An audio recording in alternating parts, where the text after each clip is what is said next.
So we are live. So hello, sir. Good afternoon.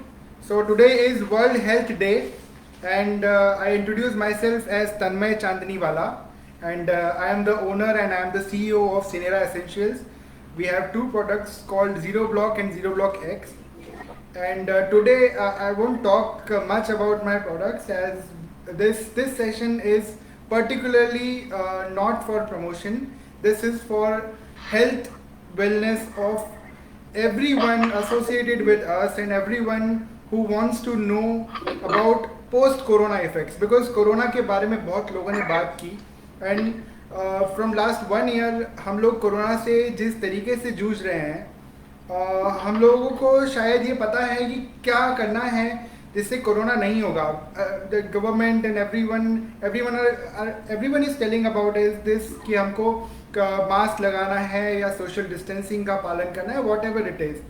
But I think so this is very less addressed that corona अगर किसी को हो जाता है तो उसके बाद अपनी हेल्थ के ऊपर किस तरीके से ध्यान देना है ताकि आगे हमें दूसरे वायरसेस अटैक ना करें, या हम लोग किस तरीके से कोरोना से बचे रहें या हमारी बॉडी पे उसके इम्पैक्ट्स ना आए. उसके लिए हमें क्या करना होगा, उस बारे में बात करना बहुत ज़रूरी है. सबसे पहले मैं वर्ल्ड हेल्थ डे के बारे में बताता हूँ कि वर्ल्ड हेल्थ डे के बारे में मैंने पता किया because this is just another name for the establishment day of WHO. So today is 70th anniversary of WHO. So this is why we are celebrating this day. Everyone, I hope everyone is listening to me. Yeah. So I should start from Frida madam. Frida madam is from Chennai.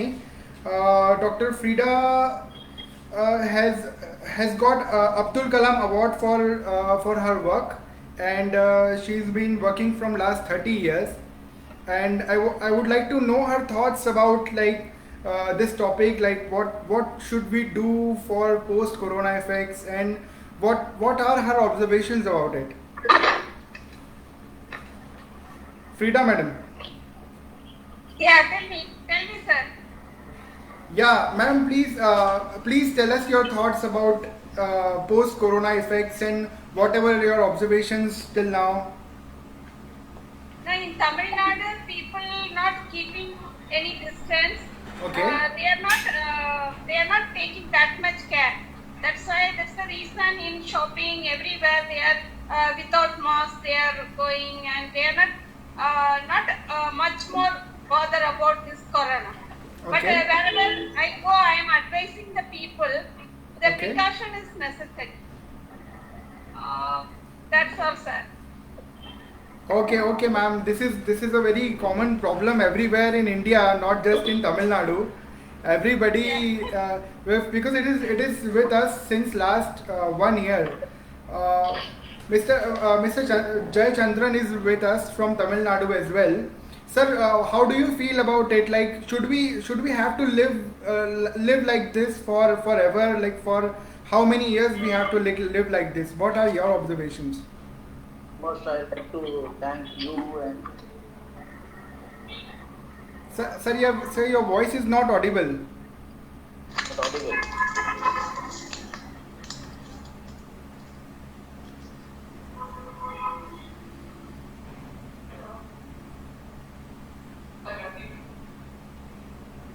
Hello. Yeah, sir. Hello. Yes, sir. Hey, first and foremost, I'd like to thank you and your company for organizing such, because it's the topic which is the need of the hour. Because Yeah. two problems we are facing. One is how to protect our. So if we get also the convulsions after illness, how we are going to cope up with that? That has become a major topic nowadays. Okay. So it is good that your organization will be a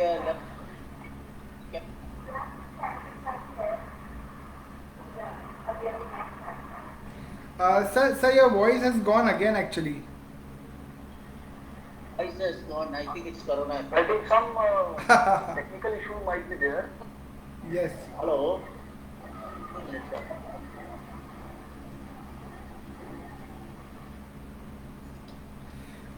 Sir, till then, I may, Chandan Saab is from Chennai. I would like to introduce him. He is the mother distributor of our products there, and he is a part of. He is a part of.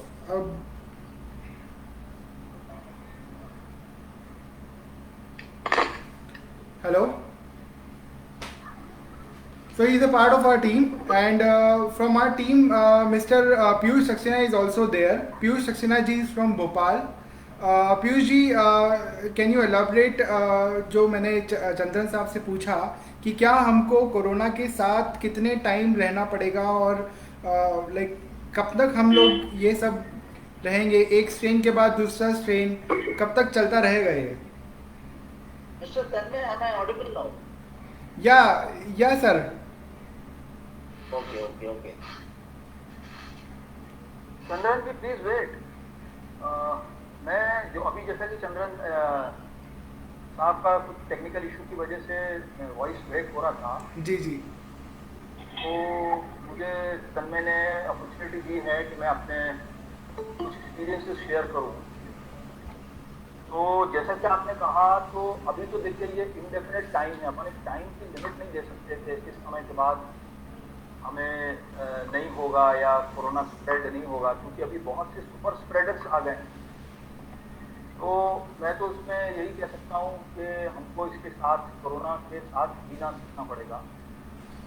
और ये हमें अपनी lifestyle में changes करने पड़ेंगे. जो precaution हम पहले नहीं लेते थे वो हमें लेना होगा. प्रॉपर सोशल डिस्टेंसिंग, जैसा कि अभी कविता मैडम ने कहा, चेन्नई में कोई भी सोशल डिस्टेंसिंग मेंटेन नहीं कर रहा है.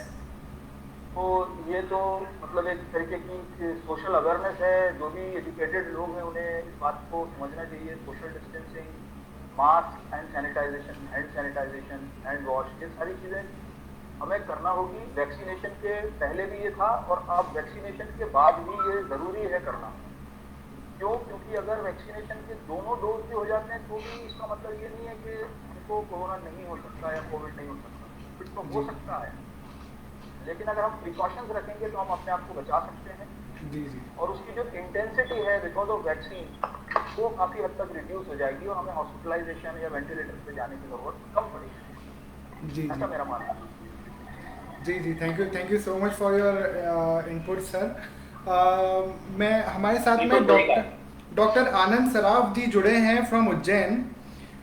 डॉक्टर आनंद सराफ जी के बारे में बताना चाहूँगा मैं कि उन्हें 42 इयर्स का एक्सपीरियंस है मेडिकल फील्ड में, और उन्होंने Limca book of world records में उनका नाम है, और उनको फीवर मैनेजमेंट में उनका मेन एक्सपर्टीज़ है.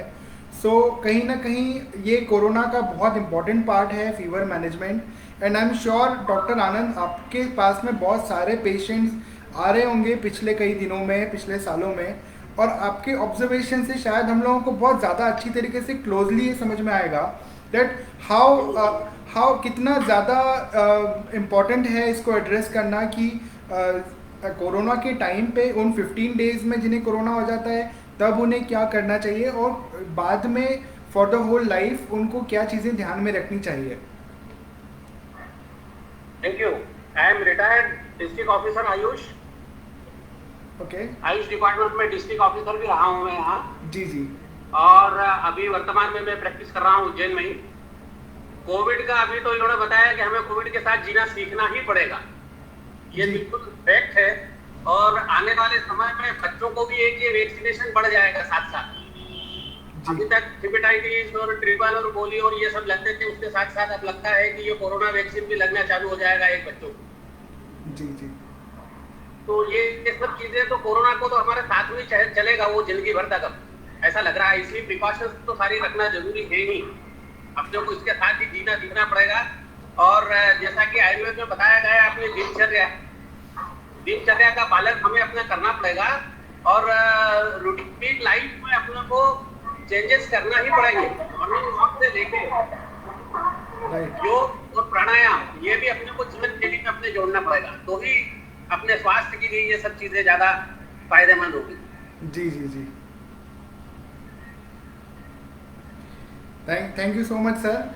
आपके कुछ और ऑब्जर्वेशन अगर आप बताना चाहें कि अभी जो पेशेंट्स कभी आपके पास में आते हैं तो कुछ स्पेसिफिक कुछ उनकी प्रॉब्लम्स होती हैं आफ्टर कोरोना, अगर आपको ऐसा लगता हो कि कोरोना के बारे में, क्योंकि बहुत सारी इस बारे में बहुत सारे मिथ्स हैं कि कोरोना के बाद हार्ट पे इफेक्ट होता है या डायबिटीज़ हो जाता है या वॉट एवर इट इज़, तो इस तरह की कुछ आपको कंप्लेंट्स मिल रही है क्या आपके पेशेंट्स अभी की? तक तो पता नहीं लग पा रही है एक्चुअली, पर जी हाँ जी कुछ लोग ऐसा बता रहे हैं कि उन्हें कोरोना होने के बाद डायबिटीज हुआ है।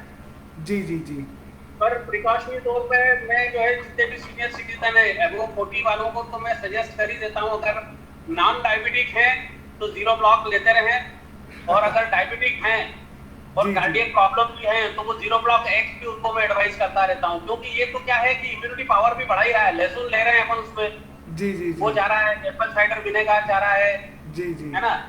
तो ये सब चीजें इम्यूनिटी को तो बूस्ट कर ही रही है। राइट इसका इफेक्ट तो इसका इफेक्ट आफ्टर इफेक्ट अगर कोविड का कुछ होता भी है तो ये अगर वो लेता रहे तो मैं समझता हूँ कि इससे बहुत अच्छा इफेक्ट हो रहा है। मैं खुद इसको 1.5 साल से ले रहा हूँ, साल भर से। Right sir, right sir. Yeah. Thank you so much for this, I am very grateful for you.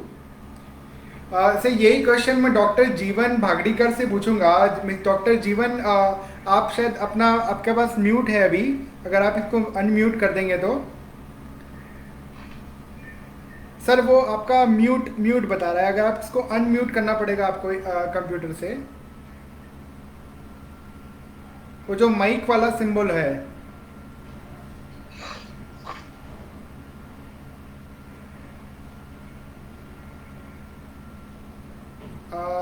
शायद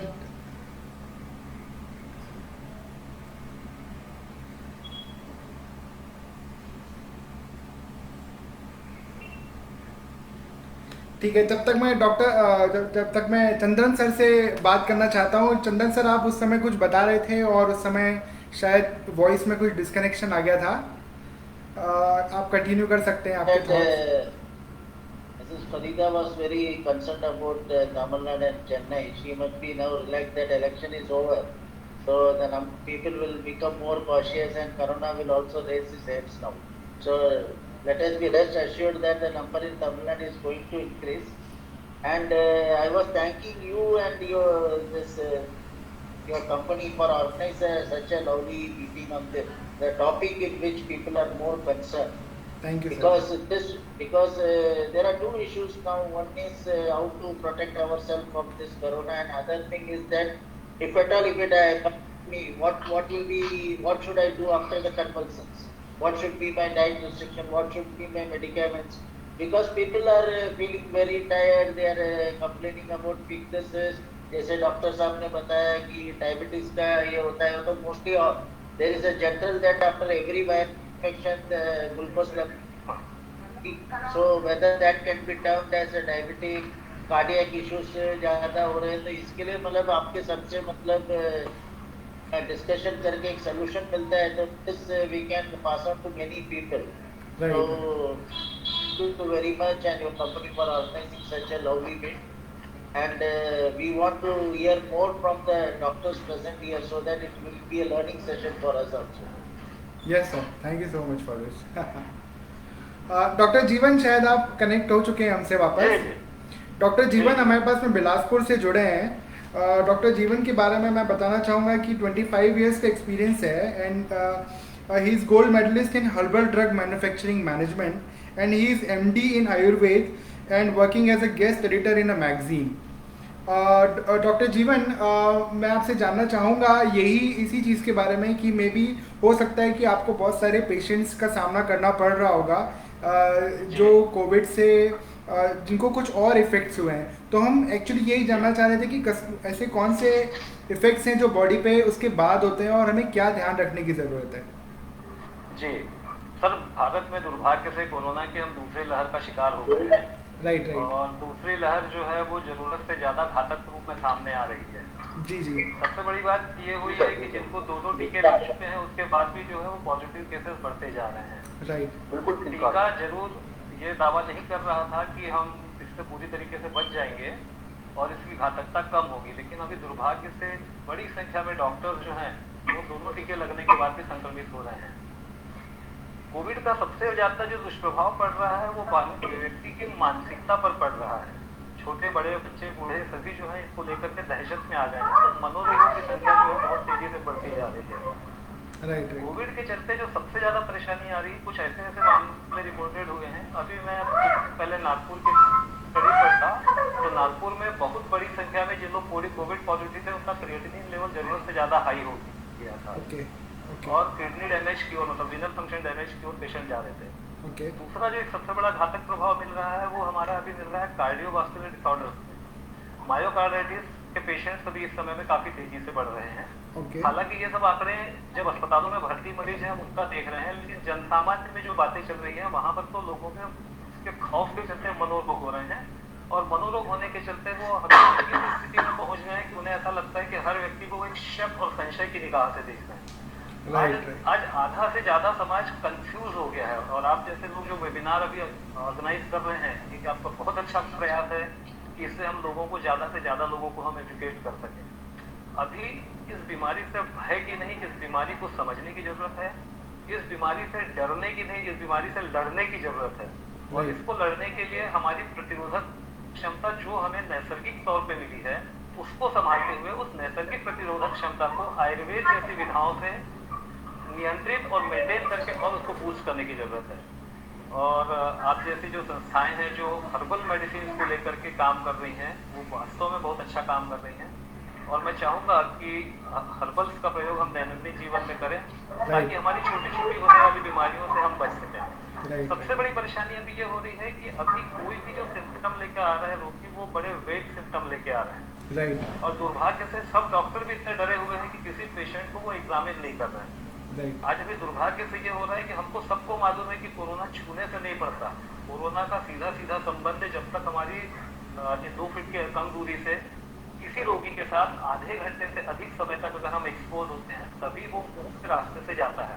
राइट राइट। पर अभी इतना खौफ हो चुका है कि हर चैम्बर अपने बंद करके दूर से टेलीफोनिकली चर्चा कर रहे हैं। तो पूर्णतः जो रोगी और रोग के निदान के लिए रोगी और चिकित्सक का जो आपसी तालमेल और विश्वास वो खत्म हो गया। इसलिए हम शायद एक कारण है कि हम कोरोना से उस प्रभावी तरीके से नहीं निपट पा रहे हैं। राइट। मैं ये नहीं कहता, मैं भी एक चिकित्सक होने के नाते मैं भी डरता हूँ, चाहे मेरे परिवार में भी कोरोना हो जाए या हो भी जाता है, या हम लोगों से बहुत से लोग जो कोरोना पॉजिटिव होकर के दोबारा से काम कर रहे हैं।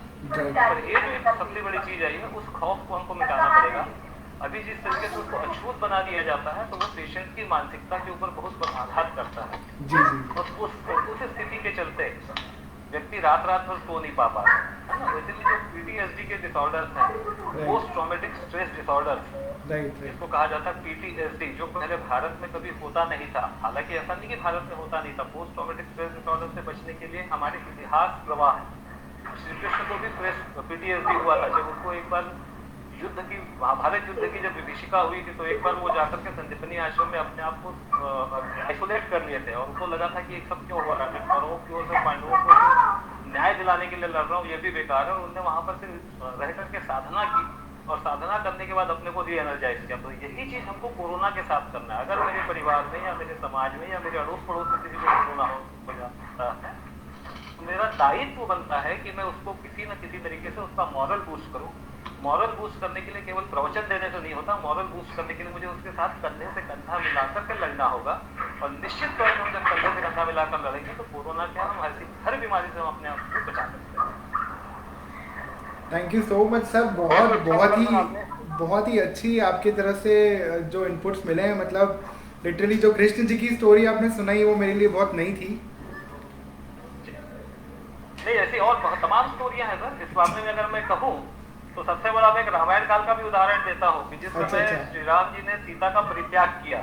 जी जी जी। सीता का परित्याग क्यों हुआ इसके ऊपर बहुत मतांतर है, लोगों के बहुत से वाद विवाद हैं, बहुत से लोगों में शंकाएं कुशंका हैं। पर यह बात सभी जगह मिलती कि सीता का परित्याग हुआ। लेकिन सीता का परित्याग होने के बाद भी उसने लव और कुश जैसे अच्छे बच्चों को जन्म दिया, जो पिता के अनुपस्थिति में भी अच्छे बच्चों को जन्म दिया। तो वाल्मीकि ने सीता का क्या किया था? वाल्मीकि ने सीता का केवल जो स्ट्रेस डिसऑर्डर था उसका मैनेजमेंट किया था। वाल्मीकि के जब आश्रम में वहां पर जाकर के रही तो उन्होंने यही कहा कि बेटी तुम्हें एक ऐसे पुत्र को जन्म देना है कि जो पूरे विश्व में अपनी पताका फैलाए, जिसका पिता एक आदर्श पिता रहा है, जिसका पिता एक पराक्रमी पिता रहा है, जिसका पिता एक सूर्यवंशी पिता रहा है, जी। और उसकी पत्नी किसी निस्तेज पुत्र को कैसे जन्म देगी। तो ये प्रेस जो पोस्ट ट्रॉमेटिक स्ट्रेस डिसऑर्डर, किसी भी महिला के ऊपर स्ट्रेस डिसऑर्डर, पति के द्वारा छोड़ना या पति के द्वारा छोड़े जाने की बात कहना, 3 तलाक को लेकर के हम जैसे डरते हैं, तो सादी सी बात है, यहाँ तो पति ने पत्नी को छोड़ दिया था। जी जी। तो वहां पर भी जब हम, मतलब मेरा बताने का उद्देश्य ये है कि यदि हम किसी व्यक्ति को सही तरीके से प्रेरित करते हैं, हम अपनी पूरी ऊर्जा उसके आत्मबल को बढ़ाने के लिए लगाते हैं, तो जी। यकीन मानिएगा कि विश्व का कोई भी व्यक्ति स्ट्रेस डिसऑर्डर से पीड़ित नहीं होगा। और यदि वो स्ट्रेस डिसऑर्डर से पीड़ित नहीं होगा, तो ये मानिए कि समाज में अगर मैंने एक स्वस्थ व्यक्ति को आगे खड़ा कर दिया, तो वह कड़ी हमेशा बनी रहेगी, और कोरोना क्या ऐसी कोई भी बीमारी हो, हम उससे आसानी से लड़ लेंगे। जी थैंक यू सो मच बहुत सर। बढ़िया सर। जी जी पीयूष जी, आप कुछ ऐड करना चाह रहे थे शायद मैं उसमें। सर, मैं जीवन से पूर्ण तरह सहमत हूँ, और उन्होंने जो अपने नए अंदाज में जो बातें रखी, एक आम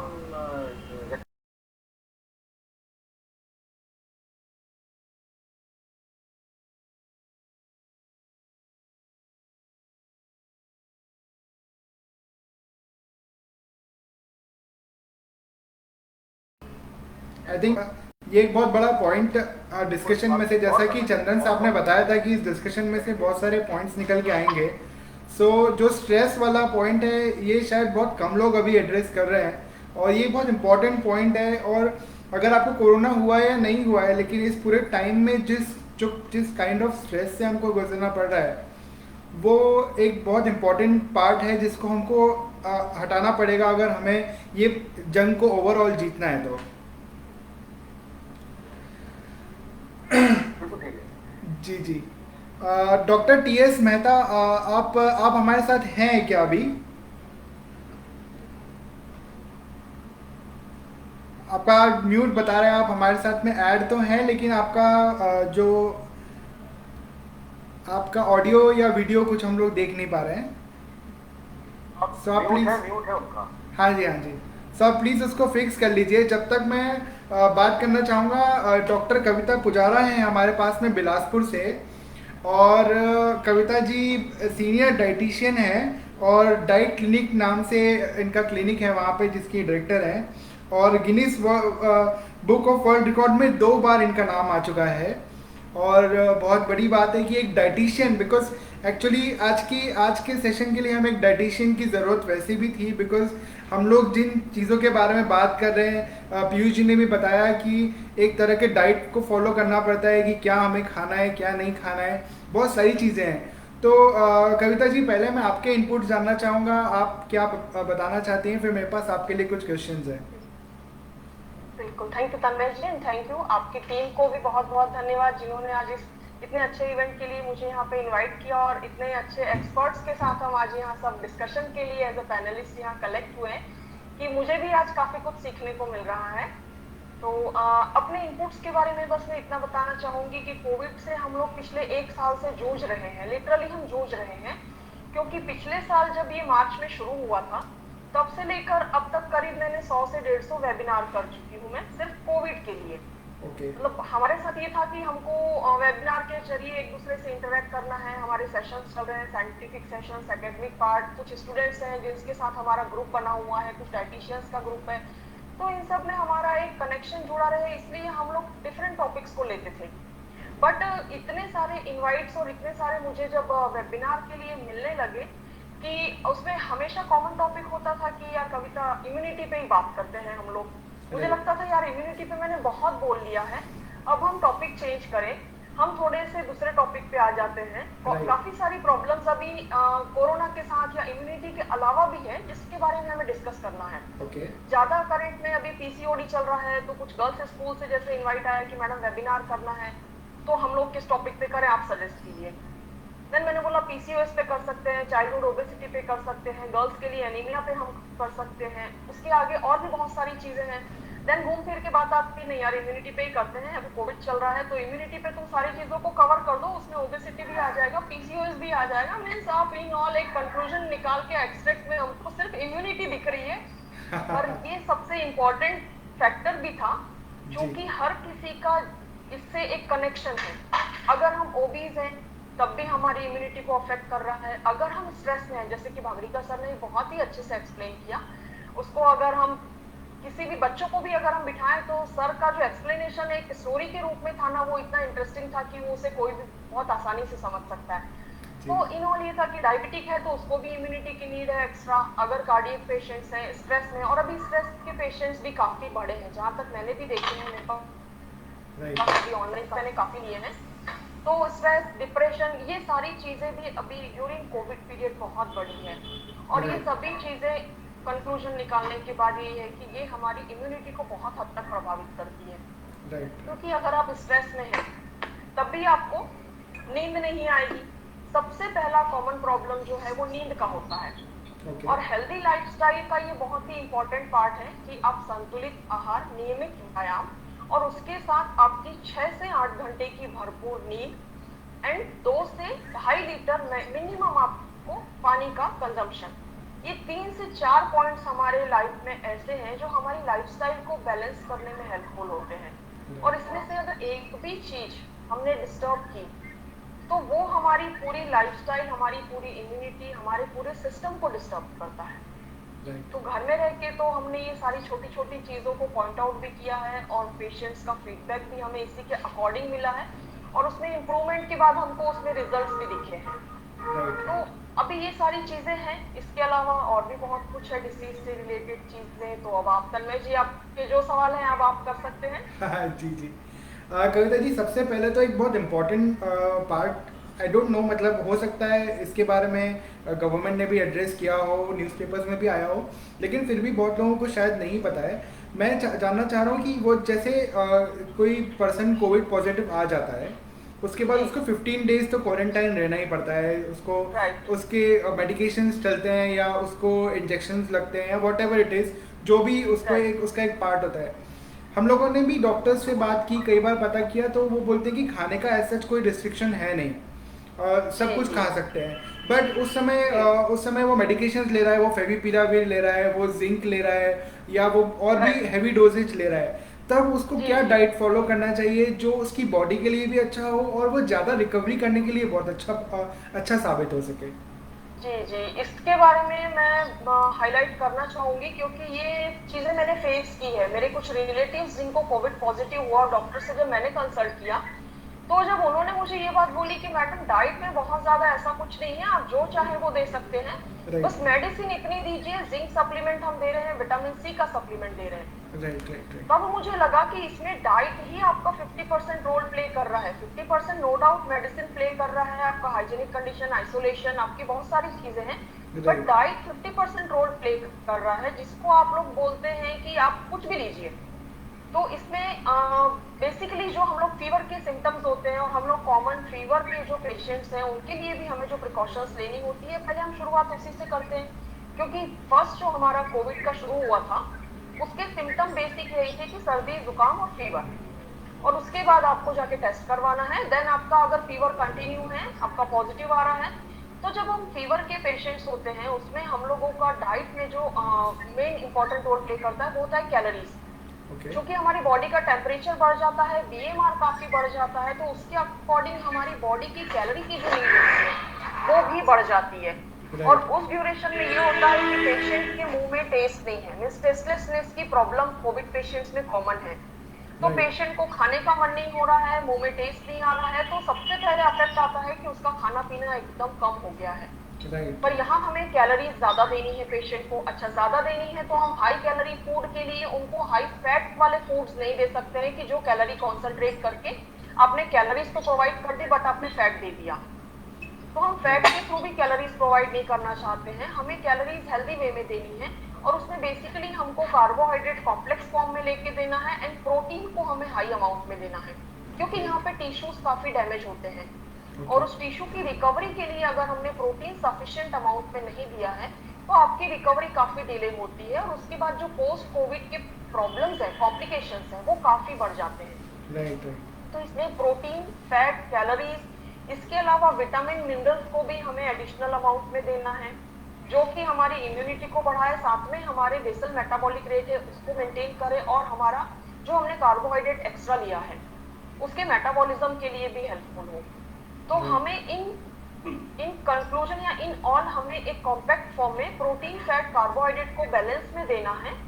प्रोटीन का कंसंट्रेशन हमेशा हमें ज्यादा रखना है, तो उसको हम किसी भी फॉर्म में दे सकते हैं जिसको पेशेंट में टेस्ट भी थोड़ा डेवलप हो जाए।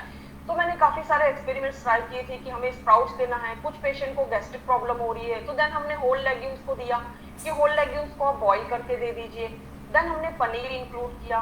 जो नॉनवेज लेते हैं या जो एगिटेरियन है, हमने उनको बोला कि आप सिर्फ एग वाइट लीजिए, बॉईल करके लीजिए, या फिर पोच्ड एग योक को रिमूव कर दीजिए। पनीर की, जैसे किसी को स्वीट डिश पसंद है, टेस्टलेस की प्रॉब्लम हो रही है, तो पनीर की हम सब्जी भी दे रहे हैं तो भी वो नहीं खाना चाह रहे, तो हमने उसको पनीर को स्वीट के फॉर्म में दिया कि आप ताजा छेना बना के ले लीजिए, आप रसगुल्ला ले लीजिए, पनीर का पायस बना के लीजिए, means different lots of variety. और इसमें हमने कोशिश की है कि हम होममेड चीजों को ज्यादा प्रेफर करें इंस्टेड ऑफ मार्केट फूड्स, क्योंकि प्रिजर्व्ड और रेडीमेड फूड्स लेने के बजाय हम होममेड फूड पे ज्यादा जाएं, जिससे कि हमारी रिकवरी भी फास्ट हो जाए और हमें दूसरे कॉम्प्लिकेशंस के चांसेस भी ना रहे। Because preservative and colour, all that things अगर आप इस सिचुएशन में लेते हैं तो वो आपकी प्रॉब्लम को कम करने के बजाय हो सकता है कहीं कोई साइड इफेक्ट क्रिएट कर दे। तो इसलिए हमें सेफ्टी भी जरूरी है। और पानी भी हमने बोला कि आप हमेशा गर्म पानी लो, गुनगुना पानी लो एटलीस्ट। अगर आप गर्म नहीं पी सकते हैं तो बॉईल करके ठंडा कर लो, उसे एक छोटी सी सुराही में या छोटी सी मटकी में रख लो, ताकि आपको भी एक सेटिस्फेक्शन हो। क्योंकि कुछ लोग पेशेंट्स आते हैं वो इतने ज्यादा स्टिफ होते हैं, मैडम हम तो सिर्फ फ्रिज का ही पानी पी सकते हैं, इवन मटके का पानी तो हम पीते ही नहीं, साल भर फ्रिज में बॉटल हमारी रहती है। अब उस पेशेंट को मैं गर्म पानी बोलूं तो बेचारा काढ़ा समझ के 1 कप 2 कप पिएगा, जहां उसे डिहाइड्रेशन की प्रॉब्लम हो जाएगी। तो फीवर की कंडीशन में तो मुझे उसका वाटर कंटेंट भी बढ़ाना है कि उसे डिहाइड्रेशन ना हो। डिहाइड्रेशन के साथ मुझे उसके मिनरल कंटेंट को भी बना के रखना है। तो दैट्स व्हाई मैंने बोला कि लिक्विड अगर आप लेना चाहते हैं, फ्रेश फ्रूट जूस होममेड ले लीजिए। इसके अलावा वेजिटेबल का सूप लीजिए, मिक्स करके वेजिटेबल्स डालिए ताकि सारे विटामिन और मिनरल्स आपको मिले। तो इस वे में काफी सारी चीजों को मैनिपुलेट और एडजस्टमेंट के साथ पेशेंट्स को देने के बाद रिजल्ट्स मुझे फिर सेटिस्फैक्टरी मिलते हैं। राइट। कविता जी, बहुत डिटेल्ड स्टडी है आपकी। कविता मैडम ने एक मिनट में बोलो। हाँ जी बोलिए।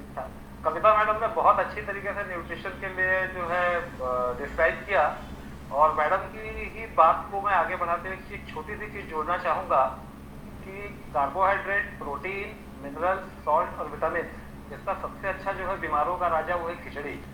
तो खिचड़ी जो खाई जाती है उसको बनाने का थोड़ा सा यदि हम तरीका बदल दें तो हमको ये सब चीजें बहुत आसानी से मिल जाएंगी। मैंने वेजिटेबल खिचड़ी खिलाई है पेशेंट्स को, मैंने मिक्स वेज खिचड़ी भी खिलाई है, मिक्स वेज पुलाव भी खिलाया है, वेजिटेबल दलिया भी खिलाया है, जिसमें हम थोड़ा सा घी डाल के फ्राई करते हैं इंस्टेड ऑफ ऑयल, क्योंकि रिफाइंड ऑयल नुकसान करता है। जी, तो मैं केवल एक ही कहना चाह रहा था कि इसमें हम जो है चावल को जो है 1 भाग लें। प्राय हम घर पर खिचड़ी बनाते हैं तो 2 भाग चावल और 1 भाग दाल लेते हैं, राइट है ना। तो अभी इसमें हम ये बात एक काम करें कि हम 2 भाग दाल लें, 1 भाग चावल लें, उसमें साथ में हम जीरा, काली मिर्च, अजवाइन, तेज पत्ता, सौंठ, है ना, इन चीजों को अगर हम डाल देते हैं तो हमारी इम्यूनिटी बूस्टिंग के लिए सब चीजें मिलती हैं। ऊपर से हम उसमें घी का तड़का लगा कर थोड़ा सा दालचीनी का पाउडर डाल दें तो मुझे नहीं लगता कि किसी इम्यूनिटी बूस्टर, किसी अन्य मेडिसिन की जरूरत पड़ेगी। आप इसको खाइए और मस्त रहिए। वैसे भी गुजराती इसको fond of khichdi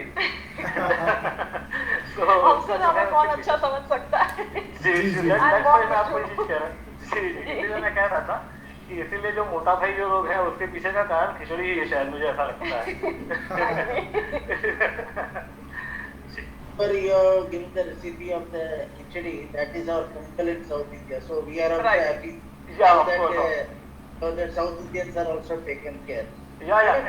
Adding of curd is also giving the prebiotics. Curd rice, lemon rice. Curd rice, lemon rice. So and आपका बिसिबेला भात. बिसिबेला भात is also very nutritious and delicious. Yeah. I have just one thing to add. Of all the fruits, now there was a report in Times of India just a week before.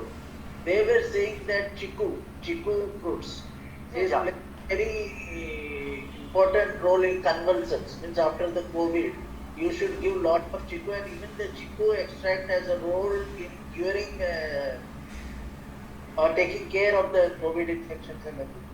Okay. तो all of a sudden chikoo एकदम limelight में आ गया है अभी, और rate भी बढ़ेगा जल्दी उसका.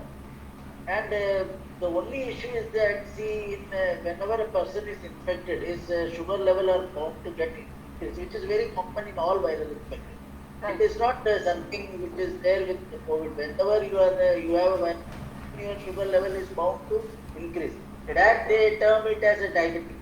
That they should wait and watch that after the infection has come down, whether that same level is maintained, then he can be termed as a diabetic. But chikoo को इसलिए पहले बोला तो डायबिटिक वाले तो उसको छूटे भी नहीं थे, अछूत बना के रखा था, और अभी एकदम से चिक्कू खाना चालू करने को बोला है. एंड आप इसके ऊपर कुछ can you throw some light on this? हाँ सर, चीकू के लिए यही बोलूंगी कि चीकू को डायबिटिक पेशेंट्स को हम इसलिए नहीं देना चाहते हैं बिकॉज उसका जीआई बहुत ज्यादा है, जो ग्लाइसेमिक इंडेक्स लेवल है वो चीकू का बहुत ज्यादा है. तो अब अगर कोई डायबिटिक पेशेंट है और वो एकदम से चीकू खाना शुरू करता है तो that might be risky for them, क्योंकि आप एकदम से हाई जीआई फूड को अपने डाइट पे इंक्लूड करें और अगर आपका शुगर लेवल भी काफी ज्यादा है, so you should take precaution for that. अब उसके बदले और भी कुछ ले सकते हैं, जैसे कन्वर्जन्स है या और भी जो प्रॉब्लम है. चिकू को हम किस रीजन से दे रहे हैं, उसमें ऐसा कौन सा फैक्टर है जिसके कारण आप उसको कोविड में पोस्ट कोविड पेशेंट्स को देना चाहते हैं, वो सारे फैक्टर्स को अगर हम डायग्नोज करें तो फिर हम उसका सब्स्टिट्यूट भी निकाल सकते हैं. तो वो रिसर्चेस, जी सर, उसके रिसर्चेस को थोड़ा सा स्टडी करने के बाद ही हम उसके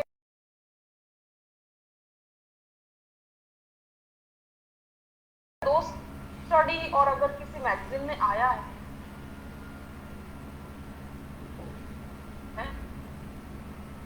नो डाउट वेल नोन, उसको स्टडी करना ज्यादा जरूरी है. एक्चुअली मैडम दो चीजें होती हैं कि diabetic patients are 90% of the time they are more कॉन्स्टिपेटिव.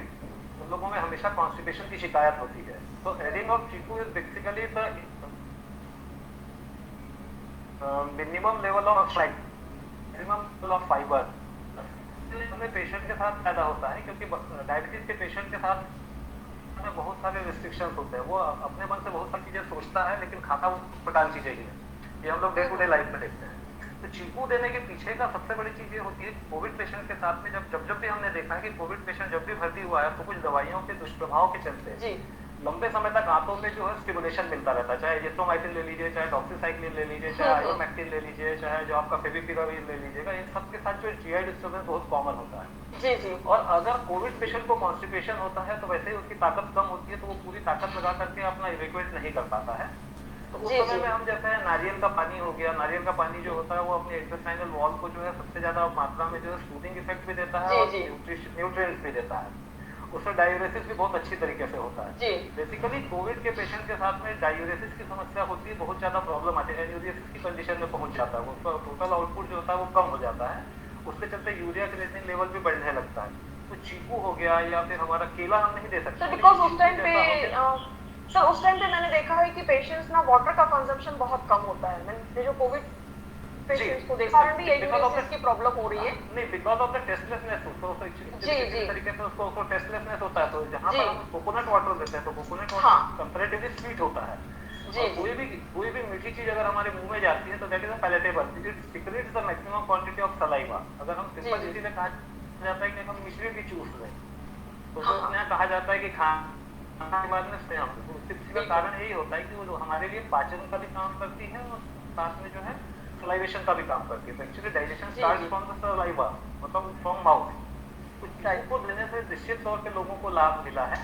और सामान्य स्थिति में जरूर ये होता है कि जो पेशेंट बहुत ओबेज हैं या जिनका बहुत ज्यादा किसी पर खान पान पर नियंत्रण नहीं है, उनकी रोगियों के साथ में चीकू या अंगूर के साथ दिक्कत आती है. पर जो प्रैक्टिकली हम लोगों ने देखा है कि अगर कॉन्स्टिपेशन रिलीज हो जाता है, पेशेंट की वो शुगर लेवल भी धीरे धीरे कर.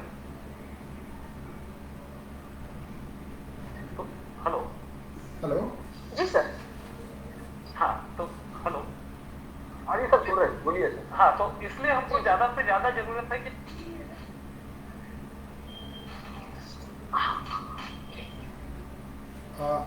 डॉक्टर जीवन शायद थोड़ा सा कनेक्टिविटी इशू हुआ है. हेलो। जी जी जी जी सर। सुनाई दे रहा था? सुनाई दे रहा है? हाँ। हाँ जी। डायबिटीज पेशेंट को यदि ठीक करना है तो सबसे बड़ी चीज होती है अगर हम रोगी का कॉन्स्टिपेशन दूर करते हैं। मोटापे का भी सबसे बड़ा कारण एक होता है कॉन्स्टिपेशन। Right. फाइबर इसका बेस्ट सॉल्यूशन है। फाइबर अगर हम देते हैं उसको, फाइबर एंड वाटर कंटेंट सही तरीके से, तो उसको लेकर के हाँ तो उस तरीके को लेकर के लोगों में परेशानी होती है। तो इसलिए आयुर्वेद में कहा गया है कि हरितकी को हमारे यहाँ माता कहा गया है। इसलिए हरितकी के बारे में, हर्रे के बारे में आयुर्वेद में एक शब्द प्रयोग किया गया है, कदाचित कुप्यते माता नोदवस्था हरितकी। यानी एक बार माँ अपने बच्चे से जो है टूट जाएगी, उसके ऊपर नाराज हो जाएगी, लेकिन पेट में गई हुई हर्रा जो है हरितकी है वो कभी भी नुकसान नहीं देती है। तो हमारे को हमेशा जो है डायबिटिक जो पेशेंट्स है उनको हमको कभी भी लग्जेटिव या परगेटिव न देते हुए केवल हम ऐसी चीजें दें कि जिससे बल्क फॉर्मिंग हो जाए। 90% रोगी जहाँ पर परगेटिव लेते हैं वो आगे जा सकते हैं और पूरी स्थिति में पहुंच जाते हैं, है ना। इसलिए आयुर्वेद में जो है बल्क फॉर्मिंग एजेंट को देने की बात कही गई है और बल्क फॉर्मिंग एजेंट को देने के बाद में हमने 90% रोगियों का शुगर लेवल जो है वो मेंटेन करके रखा है। तो मेरे ख्याल से इस बात से सभी पैनल के लोग और आप भी शायद सहमत होंगे। आगे का ठीक से यहाँ करना पड़ेगा, राइट। यहाँ पे टीवी के सामने रख के। तो हमारे को सबसे बड़ी चीज है कि 90% कल मैं आपको जल्दी सिंपल सी बात बताऊं कि डायबिटीज का पेशेंट हमसे एक सिंपल आकर के सवाल पूछता है कि सर मैं लीकर और नॉनवेज खा सकता हूँ कि नहीं। तो उसके पीछे का सबसे, जब मैं लीकर या नॉनवेज खाता हूँ तो जिस दिन मैं लीकर लेता हूँ मुझे कोई भी प्रॉब्लम नहीं आती। तो बेसिकली हम लोगों को यही समझाते हैं कि नॉनवेज के साथ में तो फ्लैश का कंटेंट जब रहता है तो आपका फाइबर तो कम मिलता है, लेकिन आपको नेगेटिव जो मोशन होती है वो बिकॉज ऑफ आपके अल्कोहल के कारण होती है, लेकिन वही आगे आगे जाने के बाद में आप आंतों की गति को बिगाड़ देता है और फिर डायबिटिक पेशेंट के लिए लीकर जो होती है वो नुकसानदायक होने लगती है। तो फाइबर का कंटेंट अगर हम मैक्सिमम रखें और इंडियन टिपिकल इंडियन फूड जिसको हम लोग एवरी स्टेट के हिसाब से हम माने, गुजरात के हिसाब से गुजरात का खमण ढोकला कढ़ी, महाराष्ट्र के हिसाब से कढ़ी पूरन पोली, साउथ की बन जाए तो अलग अलग तरह के राइस, पंजाब में जाए तो मिस्सी रोटी और घी या पर मक्खन। तो इस तरीके के जो फूड बने हुए हैं हमारे रीजन के हिसाब से, उस लोगों के हैबिटेट के हिसाब से बने हुए हैं और उसका प्रयोग निश्चित तौर पे किसी भी बीमारी में हमको लाभ मिल सकता है। तो कोविड में एक साथ में जोड़ा जा सकता है। डॉक्टर साहब एक प्रश्न मैं भी पूछना चाहता हूँ आपसे। जी सर। और वो रिलेटेड है अभी जो वर्तमान में, जैसा आपने बताया कि vitamin C, azithromycin, doxycycline, ivermectin, ये सारी चीजें हैं। मैंने कई जगह कुछ प्रिस्क्रिप्शन देखे हैं जहाँ पर पेशेंट को, कोविड पेशेंट को इन सारे मेडिकेशन के साथ साथ स्टेरॉइड भी ऐड किया है, वाइसलोन ऐड किया है। तो स्टेरॉइड जो है वो तो शुगर और बढ़ा देता है।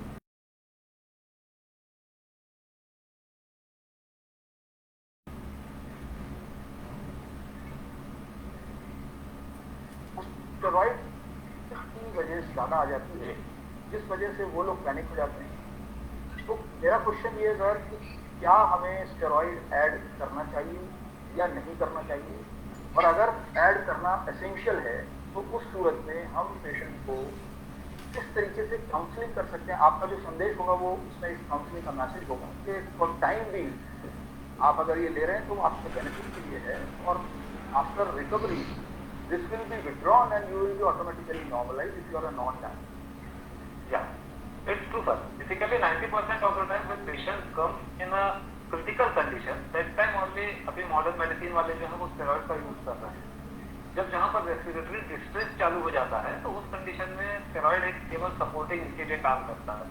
मोस्ट ऑफ द टाइम जब पेशेंट केवल लेटा हुआ रहता है और फ्लैट लेटा हुआ रहता है तो उसकी एक्सेसरी मसल जो है इसकी फेफड़े की सपोर्ट नहीं कर पाती है, तो धीरे धीरे उसका डिस्निया जो है वो परसिस्ट करता रहता है। उन कंडीशन में मैंने प्रैक्टिकली कई लोगों को देखा है कि शुगर लेवल 500 550 तक शूट हो गया है, और उस कंडीशन में अगर हम पेशेंट को अच्छी तरीके से काउंसलिंग करें, हालांकि क्योंकि side effect of the steroids हैं, पर जहां पर क्रिटिकल केयर की बात आती है तो क्रिटिकल केयर में बहुत सारी चीजें जो होती है बियॉन्ड द एथिक्स काम करनी पड़ती है या बियॉन्ड द बुक काम करनी पड़ती है। तो यदि हम पेशेंट को उस तरीके से काउंसिल करें कि आपका शुगर लेवल बढ़ रहा है, you are not diabetic, this is the only drug induced diabetic, 90% of the time not a single doctor is convincing to his patient if the medicine which I am prescribing will create such harms in the body. हम लोग क्या होता है कि हम लोग basically we are the prescription writer, we are not the counselor, we are not the giving our time to educate the people about the medical science. शायद हम लोगों में से किसी को डर लगता है कि मैं पेशेंट को यदि मैं एजुकेट कर दूंगा तो दूसरे दिन पेशेंट मेरे पास नहीं आएगा, तो मैं उसको लंबे से दवाई लिख दूँ। या कई बार ऐसा लगता है कि मैं तभी बड़ा डॉक्टर कहलाऊंगा जब मैं किसी पेशेंट की कोई बात को सुनूंगा नहीं और सीधी दवाई लिख दूंगा। तो अगर हम प्रैक्टिकल लाइफ में किसी व्यक्ति को हम चिकित्सा विज्ञान का सही लाभ पहुंचाना चाहते हैं, और अगर हम सही रूप में डॉक्टर का जो कर्तव्य है, मतलब हम किसी भी तरीके से रोगी के चेहरे पे प्रसन्नता देखना चाहते हैं, तो हमें इस चीज को समझा देना चाहिए। और कोविड पेशेंट की केस में, चाहे वो सीओपीडी का केस हो, चाहे कोविड का केस हो, चाहे ब्रोंकियल अस्थमा का केस हो, जहां पर भी स्टेरॉइड लिए जा रहे हैं, स्टेरॉइड के साथ कुछ दुष्प्रभाव शुगर के रूप में भी आ सकते हैं, और ये जिम्मेदारी डॉक्टर की होती है कि वो उसके पेशेंट को एजुकेट करे, न कि उसको ये डर दिखाए कि अब तेरे को शुगर हो गया, अब तू ये भी नहीं खाएगा, वो भी नहीं खाएगा, फलाना नहीं खाएगा, ढेकाना नहीं खाएगा। तो ये इसीलिए मैंने कहा कि रोगी Yeah, sir, Dr. Frida wants to add some points here. या सर नमस्ते, डॉक्टर साहब नमस्ते। एक्चुअली हम चेन्नई में ऐसा होता है, पब्लिक को कितना भी एडवाइस करेगा, they are not ready to go for the injection. तो उन लोग का मन में इंजेक्शन लेने से कुछ हो जाएगा, ऐसा कुछ अगर डर लग रहा है। कितना भी एडवाइस करेगा ना, वो लोग लेने दो, बाद में देखेगा उसमें क्या रिएक्शन होता है, उसका बाद हम लोग लेंगे। तो उसका बारे में आप कुछ बोलना है? You mean vaccination, madam? या पीपल इंजेक्शन लेने के लिए डर रहा है, क्यों? उसका बारे में आप थोड़ा एक्सप्लेन किया था सर। बोलिए ना, कोई आप लोग बोलिए, फिर लास्ट में होता हूँ।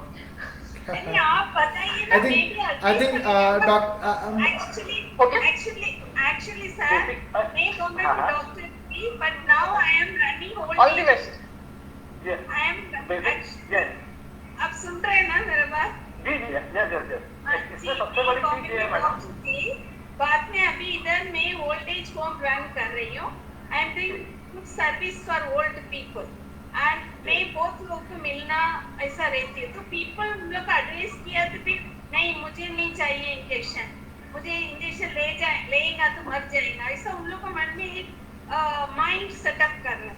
तो उसका बारे में एक तो गवर्नमेंट ने उन लोग को थोड़ा कुछ बताना चाहेगा तो अच्छा है, but and sometimes in our side hospital में जाएगा, एक इंजेक्शन लेता है, फर्स्ट कोर्स लेता है, सेकेंड कोर्स अवेलेबल नहीं है बोल रहा है, तो people get scared about that injection.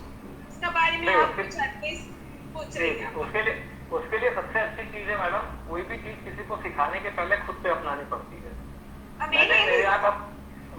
मैंने खुद और मेरी वाइफ ने और मेरे पूरे स्टाफ को मैंने वैक्सीनेट किया। जिस दिन मैं वैक्सीनेशन के लिए गया था, फर्स्ट डे मैंने बाहर पे नोटिस लगाया कि I and my staff is going for vaccination, first dose of vaccination, and after 1 month we are going for the second dose of vaccination.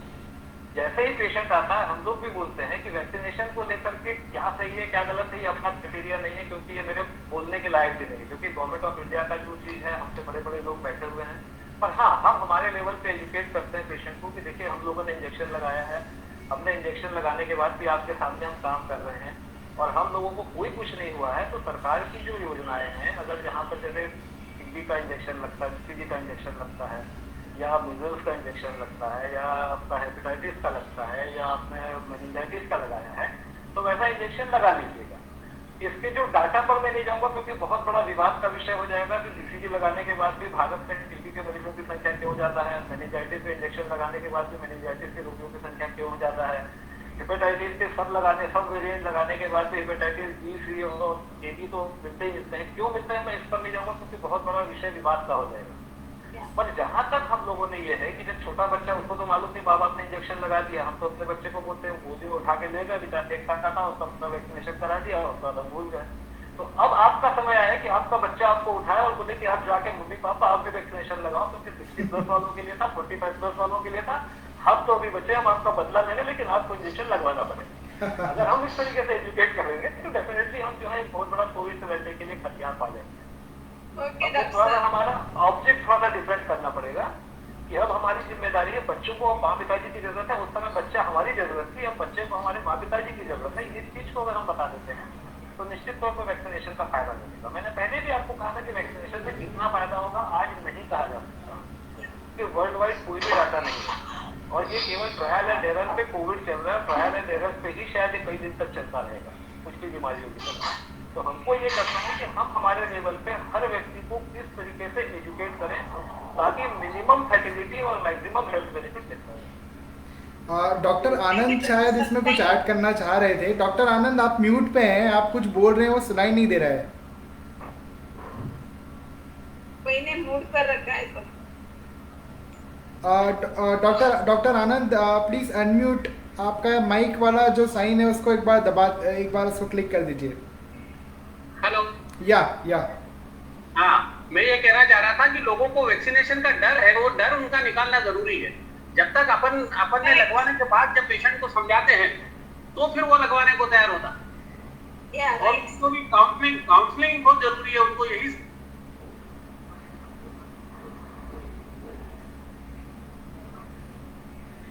Doctor आनंद, शायद कुछ कनेक्टिविटी इशू हो गया है आपका।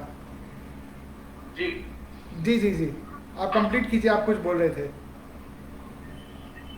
हाँ, मैं यही कह रहा था कि वैक्सीनेशन के लिए लोगों को काउंसलिंग करना जरूरी है। उनके दिमाग में, दिल में जो डर बैठा हुआ है कि इसका कुछ साइड इफेक्ट तो नहीं होगा, कुछ होगा तो नहीं, तो उनको ये बताना पड़ता है कि भाई हम लोग तो लगा चुके हैं, दोनों डोज लग चुके हैं। राइट। तो वो ये चीज डर उनका निकालना जरूरी है। लोगों को पता नहीं क्यों अभी भी कई लोगों के दिमाग में डर बैठा हुआ है, तो वो लगवाना नहीं चाह रहे हैं। ओके। उनको काउंसलिंग करके समझा के डर उनका निकाला जा सकता है। Right. Doctor Sahab, it's not so easy task for the counseling and to educate such a chunk of people. ये जो inhibitions है, it is not only existing in India, it is there throughout the world because COVID is a very new, it's a novel item and vaccination is much more novel. And एक साल में vaccination लेके आ गए तो लोगों का डर और बढ़ गया है। इंडिया में सब चीजें कैसा है कि एक बार हेजिटेशन रहता है, चलने लग जाता है तो रजनीकांत की पिक्चर जैसा चलना चालू हो जाता है। मतलब आपका शॉर्टेज हो जाएगा कुछ दिन के बाद में वैक्सीनेशन देखो, उसमें सिर्फ डॉक्टर साहब जिंदे हैं, हम जिंदे हैं, अच्छे जिंदे हैं, एक बार मालूम पड़ने के बाद सब चले जाएगा। अभी सिर्फ बोला तो कैसा है कि रुके हुए लोग कितने लोग वैक्सीनेशन लेने के बाद जितने देखेंगे, अपन सब जिंदे रहेंगे तो लोग फिर अपने को गवर्नमेंट परेशान हो जाएंगी प्रोडक्शन करने के। This stage will come. We have to wait and watch.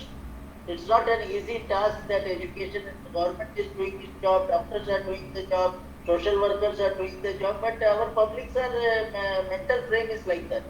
They don't get convinced. We are basically conservative people. We slowly open up. Right.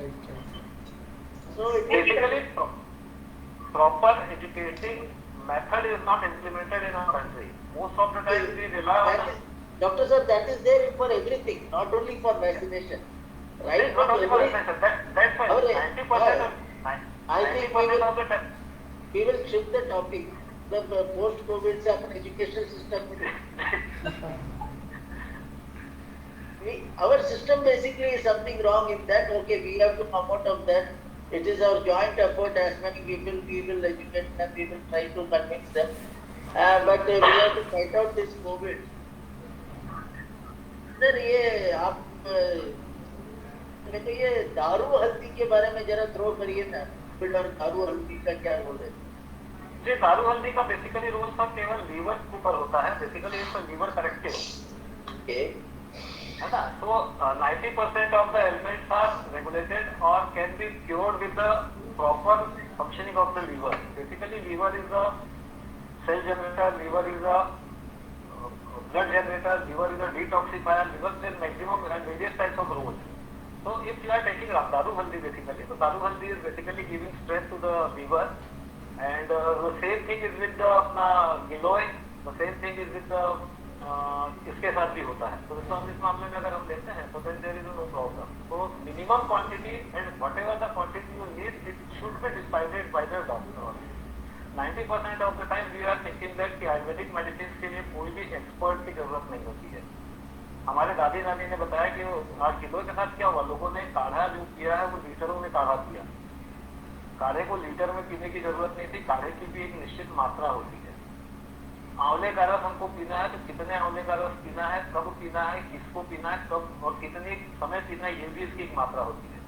लहसुन लहसुन जैसा है कॉन्ट्रा इंडिकेटेड है। लहसुन की जितनी अच्छी प्रॉपर्टीज है, लेकिन लहसुन जो है पित्त रोगियों के लिए कॉन्ट्रा इंडिकेटेड है। अगर आप खाली पेट में, कई ऐसे लोग आते हैं जिनको आप अल्सरेटिव कोलाइटिस है या जिसको साथ में आपको गैस्ट्रिक अल्सर है, और अगर वो खाली पेट में लहसुन खाएगा तो 5 दिन के बाद में उसकी स्थिति खराब ही होती है। तो एक बात हमेशा ध्यान रखनी चाहिए कि आयुर्वेदिक मेडिसिन नानी दादी के चलते परंपरा से हमारे यहाँ जुड़ी हुई है, पर परंपरा के साथ में ज्ञान की कमी और तर्क की कमी होने के कारण हम लोग परेशान हैं। तो अब हमेशा हमको इस बात पे लॉजिक लगा करके तर्क लगाना चाहिए कि कोई चीज अगर कही गई है तो क्यों कही गई है और किसके लिए कही गई है। मैं आपको एक सिंपल से छोटा सा उदाहरण देना चाहूंगा। भारत में एक ये परिकल्पना है कि रात में सोते समय दूध पीना चाहिए। वो अमीर आदमी हो या गरीब आदमी हो, हर आदमी आकर के बोलता है सर मैं दूध पीना है तो मैं तो रात में दूध पीता हूँ। लेकिन कब पीना चाहिए और रात में दूध क्यों पीना चाहिए, इसके बारे में कभी कोई ध्यान नहीं देता। भारत में रात में दूध पीने की परिकल्पना केवल इसलिए की गई थी क्योंकि हम पहले सूर्यास्त के पहले ही भोजन करते थे। अराउंड 6 to 6:30 हम भोजन करते थे। सोने का समय हमारा उस समय भी था शादीशुदा लोगों के लिए 9 से 9:30 बजे का ही होता था। बच्चे जल्दी सोते थे। शरीर की कमी को दूर करने के लिए हमको उस समय में दूध था वो सप्लीमेंट के रूप में प्रयोग होता था, क्योंकि दूध एकमात्र ऐसा पदार्थ है जिसमें विटामिन सी को छोड़ करके बाकी सभी चीजें मिलती है। Milk is a complete diet, अगर हम उसके साथ में विटामिन सी डालते हैं तो दूध हमारा कंप्लीट डाइट। लोगों ने गलती क्या की, 11:30 बजे वो खाना खाते हैं और रात में 12 बजे दूध पीते हैं और दूसरे दिन आके डॉक्टर बोलते हैं डॉक्टर मुझे दूध तो पचता नहीं है। तो सबसे बड़ी चीज ये है हमको कि जो शास्त्रों में लिखा गया, हम लोगों ने गलतियां क्या की, जो हमारे फायदे की चीज है उसको तो हमने स्वीकार कर दिया, लेकिन उसके पीछे की जो चीजें हैं कि क्यों वो चीजें कही गई थी वो हमने कभी स्वीकार नहीं।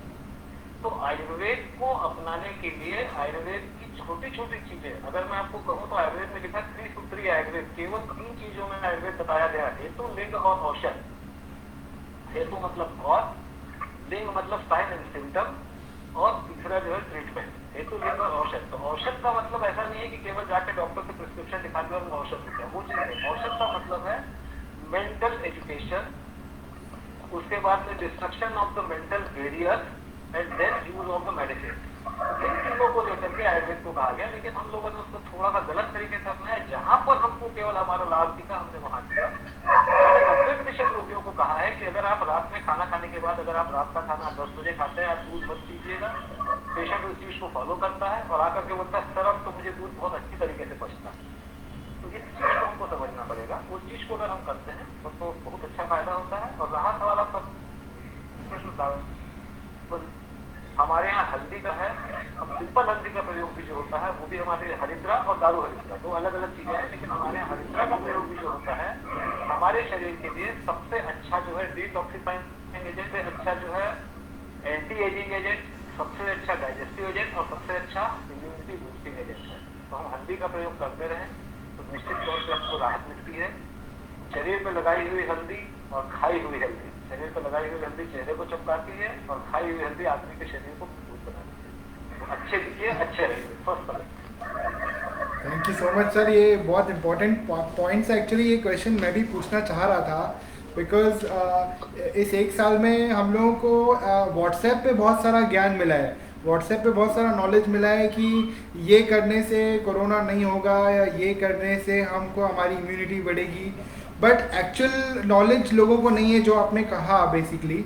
मैं सबसे पहले तो मैं सुनील पाटीदार जी हमारे साथ जुड़े हैं। सुनील जी आप अनम्यूट कर सकते हैं कि आपका वीडियो ऑडियो कुछ दिख नहीं रहा है।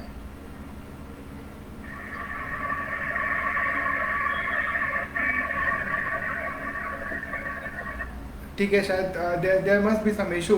तो अभी मैं भी एक्चुअली जो हमारा मेन टॉपिक, मैं यही चाह रहा हूँ कि जो हम लोगों ने पोस्ट कोविड वेलनेस की बात की है उसमें भी इस तरह का व्हाट्सएप ज्ञान बहुत सारा है, पर I am a believer of alternative medicine और आयुर्वेद के ऊपर हम लोग बहुत चर्चा कर चुके हैं, करते रहते हैं।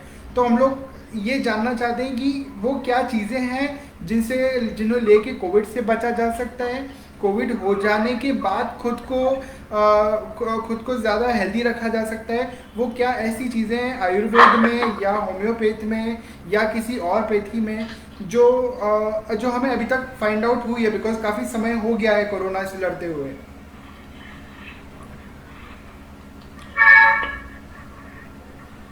सो मुझे कोई भी आप आनंद जी, डॉक्टर आनंद जी आप बता सकते हैं, या कविता जी आप बता सकती हैं, जीवन जी आप बता सकते हैं, कोई भी जो भी एड्रेस करना चाहे इस क्वेश्चन को।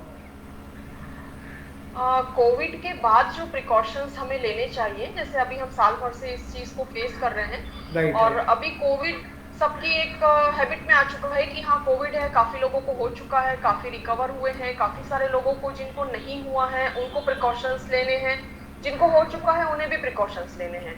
जी, तो जी, अभी बेसिकली कोविड के साथ जो हम जी रहे हैं उसमें हमको मेन एक सबसे इम्पोर्टेंट चीज जो समझ में आई है वो यही है कि सबसे पहले आप अपनी बॉडी की इम्यूनिटी को बूस्ट कीजिए। राइट। उससे अच्छा कोई ट्रीटमेंट नहीं है, उससे बेटर कोई उपाय नहीं है।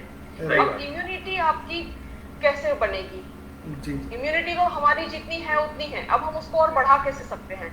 जी। उसके लिए हम ऐसे कोई ऊपर से मेडिसिन सप्लीमेंट्स, नो डाउट काफी सारे मार्केट में अब सिर्फ इम्यूनिटी के नाम पे, टीवी पे भी अब हम ऐड देख रहे हैं, तो इम्यूनिटी के नाम पे काफी सारी चीजें अब उसमें पब्लिसिटी होने लगी है। राइट। बट जो आपकी बॉडी की बेसिक इम्यूनिटी है वो नॉर्मल चीजों से ही, आपके आसपास जो नेचुरल चीजें हैं उसी से आपकी इम्यूनिटी बनती है, आपकी हैबिट से बनती है, आपकी लाइफस्टाइल से बनती है। क्योंकि इम्यूनिटी कोई ऐसी अलग से गोली नहीं है कि हमने खा लिया और बढ़ गई, जैसे विटामिन सी या मल्टीविटामिन या मिनरल्स जो हमने एडिशनल ले लिया और हमारा इम्प्रूव हो गया। इम्यूनिटी इन ऑल एक फैक्टर है जो हमारी काफी सारी चीजों को मिला के बनता है। जो मैंने जब अपना टॉक स्टार्ट किया था उसमें भी मैंने वो चीज डिस्कस की थी कि सबसे पहले हमें बैलेंस डाइट लेनी है, संतुलित आहार, नियमित व्यायाम। एटलीस्ट अभी हमने देखा कि साइकिल की बिक्री बहुत बढ़ गई है। मेरा जो घर है उस लोकेशन पे है जहाँ लोग जनरली लोग मॉर्निंग में और नाइट में वॉक करने और साइकिलिंग के लिए, वो हमारा एरिया काफी सेफ और अच्छा माना जाता है, काफी ग्रीनरी वाला है। जी। तो यहाँ देखा कि अब साइकिल चलाने लोग काफी निकल रहे हैं, रात में इवन खाना खाने के बाद भी साइकिल 12-12 बजे तक चला रहे हैं। जी। तो साइकिल चलाना फिजिकल एक्टिविटी के लिए जरूरी है। हम लोगों को एडवाइस करते हैं कि आपको एटलीस्ट दिन में आधा घंटा अपनी फिजिकल एक्टिविटी को दीजिए, हफ्ते में 5 दिन कम से कम दीजिए, ताकि आपकी बॉडी फिजिकली एक्टिव रहे, आपकी बॉडी में ऑक्सीडेशन प्रॉपर हो जो आपकी इम्यूनिटी को बूस्ट करने में हेल्पफुल हो। और इसका भी एक टाइम होता है, जैसे कि भागड़ीकर सर ने बताया, हर चीज का एक टाइम होता है। अगर सही टाइम पे सही चीज करते हैं तब तो आपको उसका बेनिफिट डेफिनेटली मिलेगा। बट अगर गलत टाइम पे आप कोई चीज कर रहे हैं और बोलोगे कि मुझे तो ये करने से ऐसा हो गया, ये चीज मुझे तो सूट नहीं की, वो सूट आपको नहीं की वाली बात नहीं है, आपने उसके लिए टाइम गलत सेलेक्ट किया है। जी। तो सही टाइम पे, जैसे अर्ली मॉर्निंग में अगर हम उठ के एक्सरसाइज, फिजिकल एक्टिविटी जो करते हैं, वो बेस्ट टाइम होता है जब सूर्योदय होता है। उस टाइम पे आप फिजिकल एक्टिविटी करें तो आपको सनलाइट भी मिलती है। हाँ, इस ड्यूरिंग लॉकडाउन पीरियड में मैंने एक चीज और फेस की है जो पेशेंट्स के साथ जनरली हुई है, vitamin D and vitamin B12 की डेफिशिएंसी काफी कॉमन हुई है, क्योंकि लोग घरों से बाहर नहीं निकल रहे थे। तो ये घरों से बाहर नहीं निकलना, सनलाइट हमें बिल्कुल नहीं मिली थी, हम सारा दिन घर के अंदर है, तो ये है कि अगर आप सूर्योदय के साथ थोड़ा सा घर के बाहर वॉक के लिए जा रहे हैं, जॉगिंग के लिए जा रहे हैं, आपको विटामिन डी की डेफिशिएंसी नहीं होगी, आपकी बॉडी को ऑक्सीजन बहुत अच्छी मिलेगी, आपकी बॉडी को इम्यूनिटी बढ़ाने के लिए और दूसरा स्ट्रेस फैक्टर को कम करने में भी काफी हेल्पफुल होता है। अगर आप फ्रेश एयर में सुबह थोड़ी देर घूम के ही आ जाएं, 10-15 बहुत फ्रेश फील करते हैं।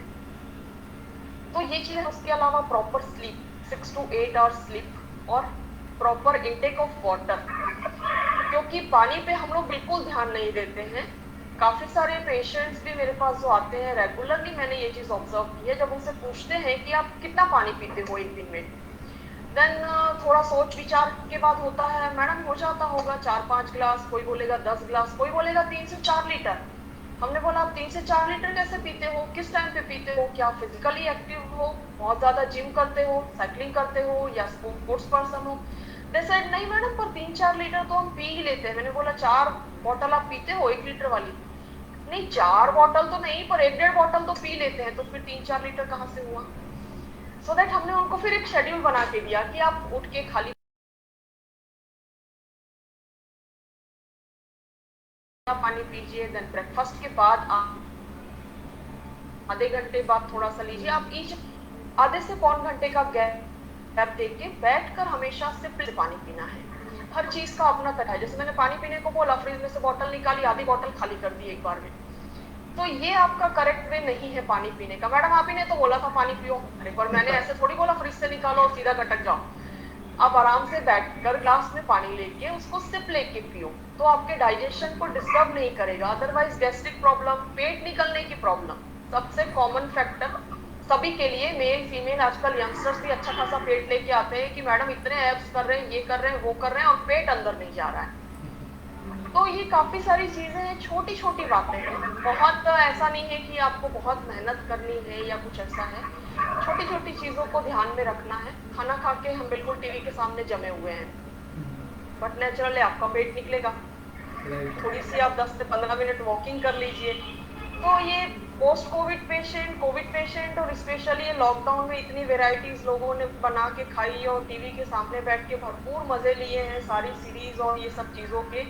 पेट भी निकला है, लोगों में हेल्थ भी बढ़ी है, ओबेसिटी की प्रॉब्लम भी काफी लोगों में इसके बाद हुई है कि सारा दिन घर पे हैं, जिम बंद है, फिजिकल एक्टिविटी नहीं है और खाना पीना अच्छे से खा रहे हैं। और उसके बाद जब ये सारे ऑनलाइन शुरू हो गए हैं, होम डिलीवरी फूड आइटम्स, तो उसके बाद फिर थोड़ा और कुछ बढ़ गया है। तो ये चीज़ों को थोड़ा सा हमें कंट्रोल करना है। प्रिजर्व मार्केट वाली जो आइटम्स हैं उसको हमें हमेशा यही रहता है कि उसको आपको कंट्रोल करना है। और चूंकि अभी समर सीजन आ गया है तो अभी लोग कोल्ड ड्रिंक्स पे ज़्यादा फोकस करेंगे, गलत अर्थ करना है थोड़ा सा। कोल्ड ड्रिंक्स, आइसक्रीम, जितनी भी आर्टिफिशियल चीज़ें हैं उससे परहेज करके अगर हम घर का बना हुआ मट्ठा, नींबू पानी, बेल का शरबत, आम का पन्ना, ये जितनी हमारी देसी चीज़ें हैं, अगर हम ये चीज़ें लेते हैं तो हमको उससे इम्यूनिटी तो बढ़ेगी ही बढ़ेगी। विटामिन और मिनरल्स, लिक्विड का जो प्रॉपर प्रपोर्शन हमारी बॉडी को जरूरी होता है वो भी उससे मिलता है।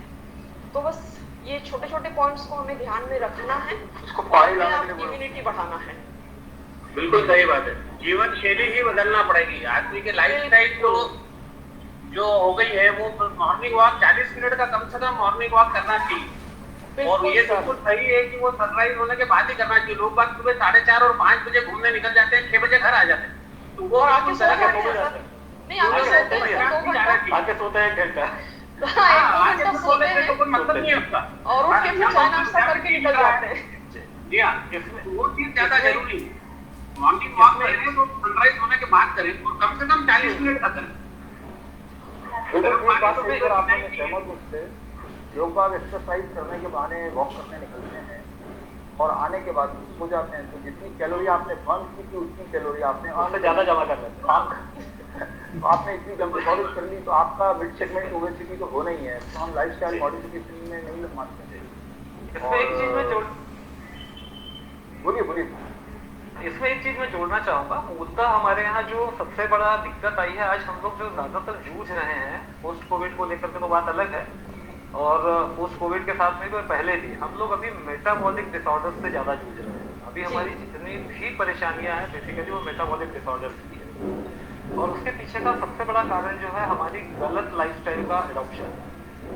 एक्चुअली सवेरे ब्राह्म मुहूर्त में उठने की जो बात कही गई है, आज के समय में कोई उठता नहीं है, पर मैं उसके पीछे का साइंटिफिक रीजन बताना चाहता हूँ कि ब्राह्म मुहूर्त और गोधूली बेला यानी संध्या काल, ये दोनों समय हमारे लिए इसीलिए कहा गया है कि उस समय को हमको भगवान की पूजन करना चाहिए या कोई जो है दूसरे विषय पर ध्यान लगाना चाहिए। उसके पीछे का बहुत बड़ा साइंटिफिक रीजन है, क्योंकि सुबह 2:30 बजे से लेकर के 5 बजे के बीच में ही मैक्सिमम लोगों को हार्ट अटैक होते हैं, मैक्सिमम लोगों को सीबीए होता है, मैक्सिमम लोगों को पैरालिसिस होता है। और अगर आप सवेरे 2:30 बजे से लेकर के 5 बजे के बीच में थायराइड लेवल को आप अगर चेक करते हैं, आज की जो सबसे कॉमन बीमारी, हर चौथा आदमी हाइपोथायराइडिज्म या हाइपरथायराइडिज्म के बीच में झूल रहा है, तो उसके पीछे का सबसे बड़ा कारण है थायराइड लेवल का सबसे ज्यादा जो चेंजेस आते हैं वो केवल 2:30 बजे से 5 बजे के बीच आते हैं। उस समय में हमारी मेटाबॉलिक चेंजेस होने के चलते मानसिकता बिगड़ जाती है। मानसिकता बिगड़ने के चलते हमारी REM जो होता है, रैपिड आई मूवमेंट के साथ में जो स्लीप होती है, उसका साइकिल बिगड़ जाता है। वो साइकिल जैसे ही बिगड़ता है तो हमारे शरीर के अंदर में ब्रेन से सिक्रेट होने वाले जितने भी केमिकल्स होते हैं वो डिस्टर्ब हो जाते हैं। और आपने देखा होगा कि उस समय के सपने या तो भयावह होते हैं या उस समय के सपने हमारे को बीमार करने वाले होते हैं। सेम यही चीजें हमारी शाम के समय में होती है।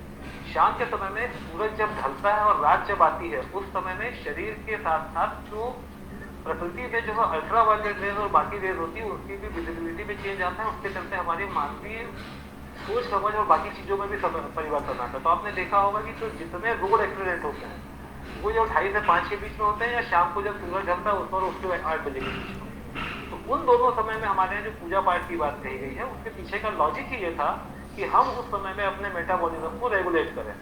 मेटाबॉलिज्म को रेगुलेट करने का सबसे आसान तरीका क्या होता है? हम पिरामिड के नीचे रहें। पिरामिड जो होता है, पिरामिड का स्ट्रक्चर जो होता है वो 100% हमारे शरीर के अंदर में ग्रेविटेशनल फोर्स के साथ में शरीर को मेंटेन करके रखता है, बैलेंस करके रखता है। पिरामिड से जितनी भी गंदी वेव्स होती हैं वो साइड में निकल जाती है और आदमी अंदर रह जाता है। तो मंदिर हमारे जितने बने हैं वो पिरामिड का ही मॉडिफाइड रूप है।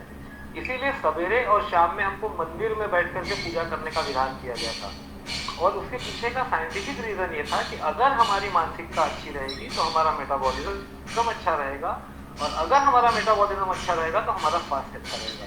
तो कोविड के पेशेंट को भी एक ही चीज मैं कहूंगा कि अगर हम शाम को पोस्ट कोविड सेशन के बाद में, सवेरे तो नहीं उठ पाते तो इसको भी नहीं कहूंगा, शाम को 1 घंटे परिवार के साथ बैठें, परिवार के साथ कोई अच्छे भजन कीर्तन करें। भजन कीर्तन मतलब मैं धर्म की बात नहीं कर रहा हूँ, कोई भी ऐसी चीजें जहाँ से हमारे को मानसिक तौर पे शांति मिलती है, हम ऐसी जगह पर बैठे, हम ऐसी खुली जगह पर बैठे जहाँ पर हम अपने विचारों को शेयर कर सके, हम ऐसी जगह पर बैठे जहाँ हमारे शरीर पर गुरुत्वाकर्षण का प्रभाव जो है मैक्सिमम मिल सके, हम ऐसी जगह पर बैठे जहाँ से हमारे शरीर की मैग्नेटिक वेव्स नेचर की मैग्नेटिक वेव्स के साथ में मिल सके। अगर हम ये सब करते हैं तो पोस्ट कोविड सेशन में भी आदमी उसी मजबूती के साथ में केवल अपने दिमाग से इस चीज को भुला दे कि वो कोविड से बीमार हुआ था, तो फिर से एक नई जिंदगी और आसान जिंदगी जी सकता है। बिल्कुल सही बात। प्रसन्न आत्मेंद्रिय मना स्वस्थ विधीयते, प्रसन्न होना चाहिए आदमी का हमेशा। तो अपने आप स्वस्थ रहेगा। वही चीज आगे स्ट्रेस जहाँ आया कि ये सब चीजें जुड़ जाती। इसलिए आयुर्वेद में तो ये कहा ही गया कि आत्मा और मन प्रसन्न होना चाहिए उनको बात। सही बात। स्वस्थ रहेगा। हम क्या हो रहा है आजकल, हम लोग बड़े आसानी से बोलते हैं हमने तो किसी की आत्मा को दुखाया नहीं है, लेकिन हम मन से जरूर किसी न किसी का बुरा सोचते रहते हैं, इसलिए हम बीमार होते रहते हैं। एक्चुअली जीवन जी, आपकी बातें जो है वो मेडिकल साइंस से अध्यात्म की ओर कैसे चले जाती है वो पता ही नहीं चलता है। नहीं सर, अध्यात्म की ओर मैं नहीं लेके जा रहा हूँ। बेसिकली मेरा कहने का उद्देश्य ये है कि हम लोगों ने अध्यात्म को केवल एक किताबों में सजाने की या मंदिरों में सजाने की वस्तु बना दिया। अध्यात्म के बिना व्यक्ति का अस्तित्व हो ही नहीं सकता। अध्यात्म किसी को दिखाने के लिए नहीं होता, अध्यात्म खुद के व्यक्ति के विकास के लिए होता है। और अध्यात्म से हम अलग हट ही नहीं सकते। अगर हम भारतीय हैं तो हमको अध्यात्म के साथ तो जुड़ना ही होगा, हम अगर विदेशी हैं तब भी हमको अध्यात्म के साथ जुड़ना होगा। और ये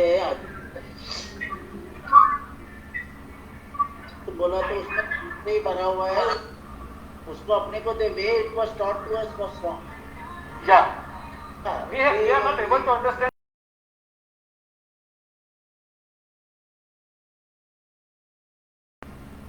Or we could not understand properly. हाँ, basically और ये जो आप ब्रह्म मुहूर्त की बात बोला, exactly that is the place where people go into rapid eye movement, the 7th stage of sleep, and circadian rhythm उसमें सबसे कम हो जाता है।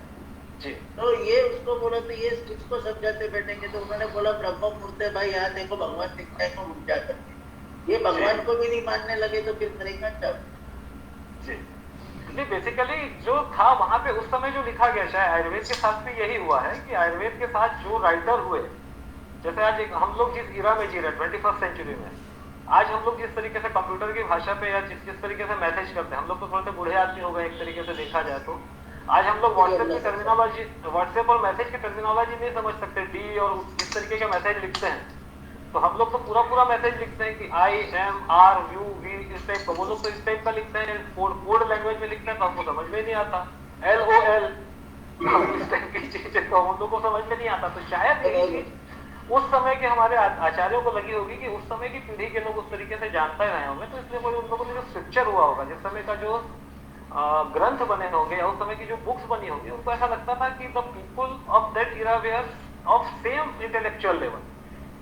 बट ये हमारा दुर्भाग्य रहा कि हम लोग उससे शायद ज्यादा इंटेलेक्चुअल हो गए और उस चीज को समझ डिकोडिफाई नहीं कर पा रहे। बराबर सर, बिल्कुल एग्जैक्टली राइट। सर एक बात और एक बात पूछनी थी कि ये विटामिन D3 ना कैसे क्या प्रसिद्ध हो गया है 2 साल? इसी के कारण सर, मतलब पहले कभी किसी का विटामिन D3 डेफिशिएंसी आता नहीं था, no disease was linked only with we were knowing that rickets और विटामिन D3। हाँ, अभी कैसा है? For example I know many cricket my son also plays cricket. वो रात मतलब इतना फेयर था कि अभी एकदम निग्रो का लड़का हो गया, वो इतना धूप में के बाद में भी तो उसका विटामिन डी डेफिशिएंट आता है। और अभी कोविड के साथ में भी विटामिन D3 की जुड़ा हुआ है। Since I am representing a pharmaceutical association here, so he is playing a major role in promoting vitamin D3. What is your opinion about that? Basically जब तक एयर कंडीशनर्स जो है तब तक स्टेटस सिंबल थे तब तक बात अलग थी। उस समय में एयर कंडीशन में कुछ स्टेटस सिंबल लेकर कुछ लोग बैठा करते थे, वही बीमार होते। जब से एयर कंडीशन आम आदमी के लिए हो गया तब से हम लोग 24 घंटे केवल एयर कंडीशन में बैठे रहते हैं। हम लोग जब एयर कंडीशन की एयर में बैठते हैं that is basically electromagnetic field generate होता है और सेम एयर को हम सर्कुलेट करते हैं जहां से हमको सनलाइट नहीं मिलता।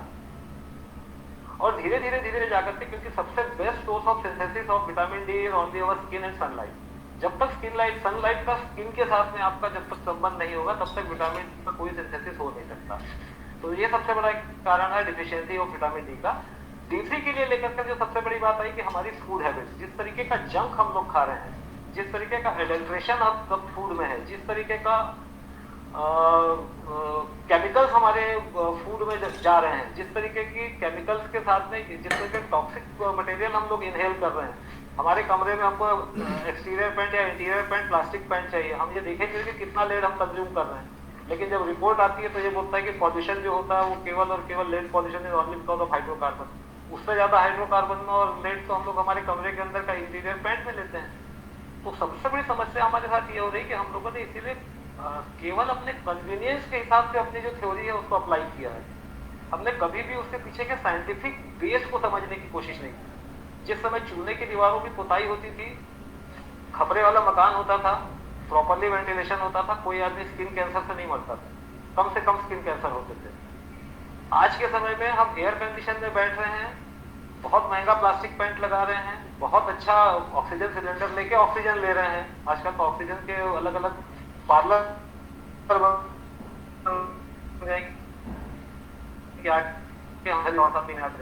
तो हम लोगों ने बेसिकली चीजों पर ध्यान नहीं दिया और अब एब्रप्टली फिर कोई काम करते हैं। विटामिन डी कम हो गया, धूप में बैठूंगा। किस समय की धूप में बैठना है? मुझे सवेरे 6 बजे की धूप में बैठना है, तो 9:30 बजे मैदान में जाता है और शाम को 5 बजे तक क्रिकेट खेलता है, तो मेरे को कहाँ से धूप मिलेगी? फिर मेरे को फ्लड लाइट क्रिकेट खेलना है। फ्लड लाइट क्रिकेट में एक फ्लड लाइट जितना इसको जनरेट करता है, टॉक्सिसिटी जनरेट करता है, जितनी एयर को खराब करता है, जितनी एयर को पॉल्यूट करता है, उतना तो हम देखते नहीं। लेकिन हमको तो बड़ा सा स्टेडियम चाहिए जिसमें चारों ओर फ्लड लाइट लगी होनी चाहिए और फिर हम रात का मैच देखेंगे तो फिर तो हम बीमार पड़ेंगे। विटामिन डी कम होगा, विटामिन B12 कम होगा और दूसरी तकलीफें होगी ही होगी। मैं ये नहीं बोल रहा हूँ कि I am not against the modernization, but the modernization in a way by which we cannot hamper the proper health of a people on the cost of a person's hygiene or in the cost of person's life. We are adopting the thing. It's not fair, in my opinion. Maybe I am wrong. No, you are right. बिल्कुल सही कहा आपने।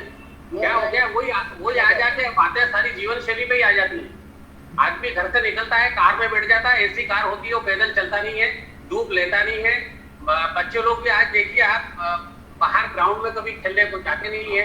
तो इन सब चीजों से क्या होगा? यही चीजें हैं। लाइफस्टाइल ही आदमी के आजकल इतनी मॉडर्न हो गई है कि वो हमेशा तो घर से उतरेगा, एसी में से निकलेगा, कार में बैठेगा, कार में भी एसी लगा हुआ होगा। तो ये सब चीजें कहाँ जाएंगी? ये इसका इफेक्ट हो रहा है सारा। हम लोग एक्चुअली यही हो गया ना सर। दिक्कत ये होती है ना कि आप अगर पैदल चलते हैं तो 5 आदमी पूछते क्यों डॉक्टर साहब पैदल छोड़ दूं क्या मैं आपको? या दूसरी बात ये बोलेगा अरे डॉक्टर साहब पैसा बचा रहे हैं क्या? अब तो ये सब चीजें हो गई है। इस चीज को हमको सबको समझना पड़ेगा कि अभी क्या है कि jogging, morning walking, evening walking, cycling, जैसे कविता मैडम ने कहा कि लोग गलत समय में साइकिल चला रहे हैं, तो ये फैशन नहीं है, ये हमको हमारी नीड है। और इसके लिए हमको एक दूसरे को समझना पड़ेगा कि अगर डॉक्टर साहब पैदल जा रहे हैं तो कोई कारण होगा, वो पैदल जा रहे हैं, उनकी कार खराब हो गई ऐसा नहीं है, या वो जा रहे हैं पेट्रोल बचा रहे ऐसा नहीं है। उनको हमको थोड़ा सा समझना पड़ेगा, हर व्यक्ति को उसका स्पेस देना पड़ेगा। अभी हम लोगों ने क्या किया, हम लोग इतने ज्यादा सोशल हो गए हैं कि हम किसी आदमी को उसका स्पेस ही देना नहीं चाहते। 24 घंटे हम उसके पीछे पड़े रहते। क्या कर रहे हो? अच्छा मार्केट जा रहे हो, कॉल करना, वीडियो कॉल करना। हमने किसी को स्पेस नहीं दिया। इवन दो पति पत्नी को हम स्पेस नहीं दे रहे हैं, वो अपने फोन में लगी है, हम अपने फोन में लगे हुए हैं। तो जब तक हम एक दूसरे को स्पेस नहीं देंगे, क्योंकि हर व्यक्ति को, चाहे मैं एक आपको उदाहरण दे दूं, इंच होता है तो उस इंजन की आरपीएम को जनरेट करने में और उस इंजन को ठंडा होने के लिए अलग समय लगता है। हो सकता है मुझे गुस्सा आने के बाद ठंडा होने के लिए आधा घंटा लगता है, हो सकता है तन्मय जी को गुस्सा आने के बाद 10 मिनट लगता है। तो दोनों के बीच में शरीर की जो उसकी बनावट है या उसकी जो चीजों को हैंडल करने की क्षमता है वो अलग अलग हो सकती है। तो हमको अगर वो स्पेस देंगे तो हम निश्चित तौर पर एक अच्छे समाज का निर्माण कर पाएंगे, हम एक अच्छे हेल्थ का निर्माण कर पाएंगे और हम एक अच्छे व्यक्ति का निर्माण कर पाएंगे। बिल्कुल सही बात। सर एक्चुअली हम सेशन और क्योंकि ये लाइफस्टाइल पे बातें इतनी सारी हैं कि वो बढ़ते ही जाएंगी, एक लास्ट क्वेश्चन मैं पूछना चाहूँगा एंड क्योंकि हम लोगों ने बहुत सारी चीज़ें एड्रेस कर ली है पोस्ट कोविड लाइफस्टाइल के बारे में या नॉर्मल लाइफस्टाइल के बारे में भी हमने बहुत सारी चीज़ें डिस्कस करी है। बट बेसिकली जो मैंने व्हाट्सएप ज्ञान की बात की थी, हमने हमारे सभी के घर में हम लोग कोई ना कोई काढ़ा बना के पी रहे हैं और बट क्योंकि हमारे पास आयुर्वेद का इतना अच्छा ज्ञान है, हमारे पास में कविता जी हैं जो डाइट से लेके बात कर रही हैं, बहुत बहुत डिटेल्ड बात उन्होंने करी है। सो मैं चाह रहा हूँ कि एग्जैक्टली वो क्या चीज़ें हैं जो हम रेगुलरली ले सकते हैं ऑफिस से आने के बाद या मॉर्निंग में या इवनिंग में, वॉट एवर यू वांट, जिससे हम कहीं ना कहीं इम्यूनिटी बूस्ट कर सकें या हमें फास्ट रिकवरी हो सके, या अगर कहीं ना कहीं हम वायरस में या किसी कोविड पेशेंट के कांटेक्ट में आ जाएं और घर आने के बाद हमने उस तरह का कोई ड्रिंक ले लिया तो हमको उससे कम इफेक्ट हो या उससे हमारे फैमिली मेम्बर्स को इफेक्ट ना हो। देखिए, गवर्नमेंट ने अभी इसके लिए, हमारे यहाँ एमपी गवर्नमेंट ने त्रिकटु चूर्ण और अणु तेल का वितरण किया था। जी जी जी। अणु तेल अगर नाक में डालते रहेंगे 2-2 बूंद सुबह शाम जी, तो वायरस अंदर अगर प्रवेश करता भी है तो वो डिस्ट्रॉय हो जाए। ओके। और त्रिकटु का काढ़ा लेते रहे, गिलोय का क्वाथ लेते रहे, ओके, जो इम्यूनिटी बूस्टर भी है, अपने शरीर की क्षमता भी बढ़ाता है और इसका इफेक्ट होगा तो दूसरा फिर भाप लेते रहे। जी जी भाप तो रेगुलरली लेना चाहिए, स्टीम इनहेलेशन। जी जी जी। और नमक मिट्टी के पानी से गरारे करेंगे तो उससे काफी इफेक्ट है। जी जी इसमें एक चीज मैं और ऐड करना चाहूंगी सर। जी। जैसे हम कभी भी थोड़ा सा रिफ्रेश होना चाहते हैं और हमें कुछ चाहिए कि हमें कुछ एनर्जेटिक या इम्यून बूस्टर चाहिए फॉर दैट पर्पस कि हमें इम्यून बूस्टर कुछ चाहिए, तो उसके लिए एक बहुत ही अच्छा चीज है कि हम कहवा ले सकते हैं।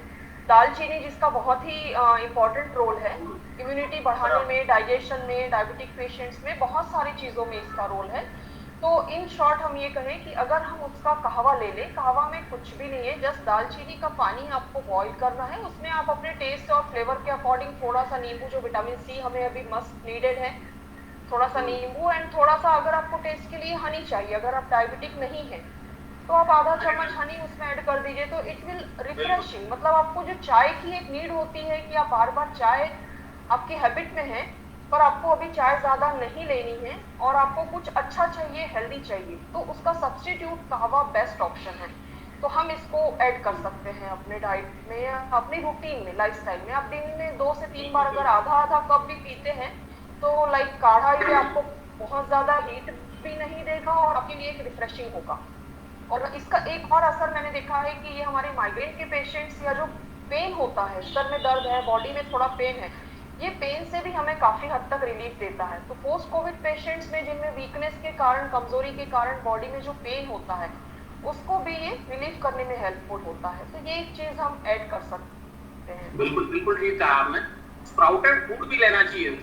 जी जी, वो हम पहले डिस्कस लेने की आदत रखना चाहिए लोगों को। जी जी जी, मतलब नाश्ते में सुबह अंकुरित अनाज तो लेना ही चाहिए। अगर कच्चा न ले सके तो उसको आधा पका के ले लें, उसमें टमाटर, ककड़ी ये डाल के थोड़ा सा उसको पका लें हल्का सा, और अपने स्वाद अनुसार उसमें सेंधा नमक और थोड़ा सा काली मिर्च वगैरह डाल लें। वो अगर रोज नियमित रूप से अगर उसका सेवन करेंगे तो भी वो इम्यूनिटी बढ़ाएगा बॉडी की और हेल्दी रखेगा आदमी। गर्मी के दिनों में अभी सबसे अच्छा पेय एक हो सकता है, हम रोज अभी मठे का सेवन करें। राइट, मठा, पना, ये सब चीजें। हाँ, मठा जो है हमारे लिए, लेकिन उसका थोड़ा सा हमको ये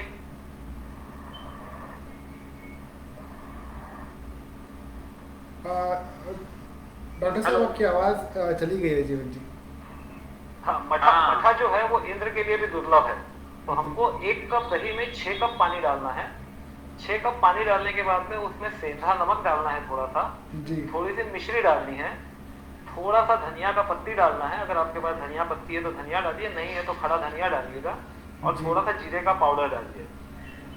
इस जो ड्रिंक को आप है दिन भर में आप 1 से 1.5 लीटर भी अगर पीते हैं, हम लोग अपने पेशेंट को हमेशा कहते हैं कि आप इसको अपने वाटर बैग में भर के ले जाइएगा।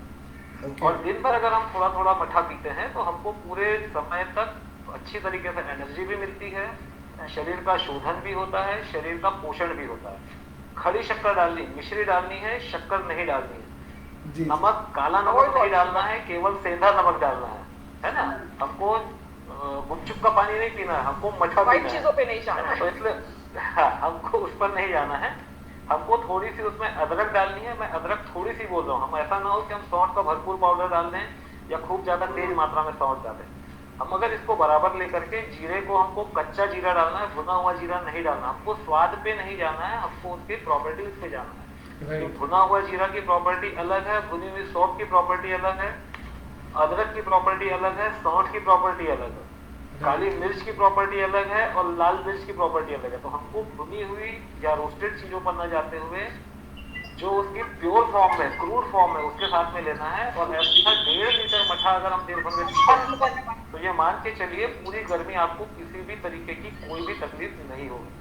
पोस्ट कोविड पेशेंट में बार बार जहाँ गला सूखता है, पोस्ट कोविड पेशेंट में जहाँ पे बहुत जल्दी लेथार्जी फील करता है, पोस्ट कोविड पेशेंट में कई बार ड्राई कफ के इम्पल्सेस आते हैं, पोस्ट कोविड पेशेंट में कई बार उसको ब्रेन जो है सडन कुछ समय के लिए जीरो हो जाता है, उसको ऐसा लगता है कि उसकी कुछ चीजें, उसको मेमोरी लॉस होता है। तो इन सब चीजों के लिए मठा जो है, ये मठा सबसे अच्छी चीज है। लेकिन मैं बार बार कह रहा हूँ कि उसकी जो डाइल्यूशन है उस पर आप ध्यान दें, उसके इंग्रेडिएंट है उस पर ध्यान दें, तो निश्चित तौर पे आप गर्मी से, कोविड से और अन्य बीमारियों से भी लाभ पा सकते हैं। In Tamil Nadu, like Ayurvedic, there is a system called Siddha system. अच्छा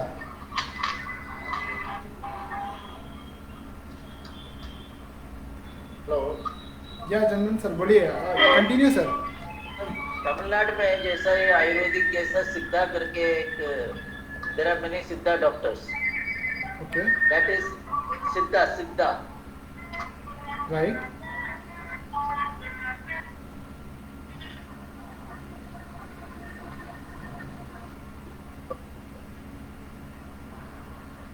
सर सर आपकी आवाज़ चली गई, आप बता रहे थे सिद्धा के बारे में कुछ। Yeah. Now you are hearing me? Yes sir. जी जी। Siddha medicine is nothing but Sanskrit की जगह तमिल में लिखा हुआ है. They use the crude form of natural despite of extract. That is the Siddha practice which they do, and इसमें ही वो कबसुरा drinks and everything they recommended for COVID and everything. What they majority of the Siddha doctors are recommending is a mixture of honey, here.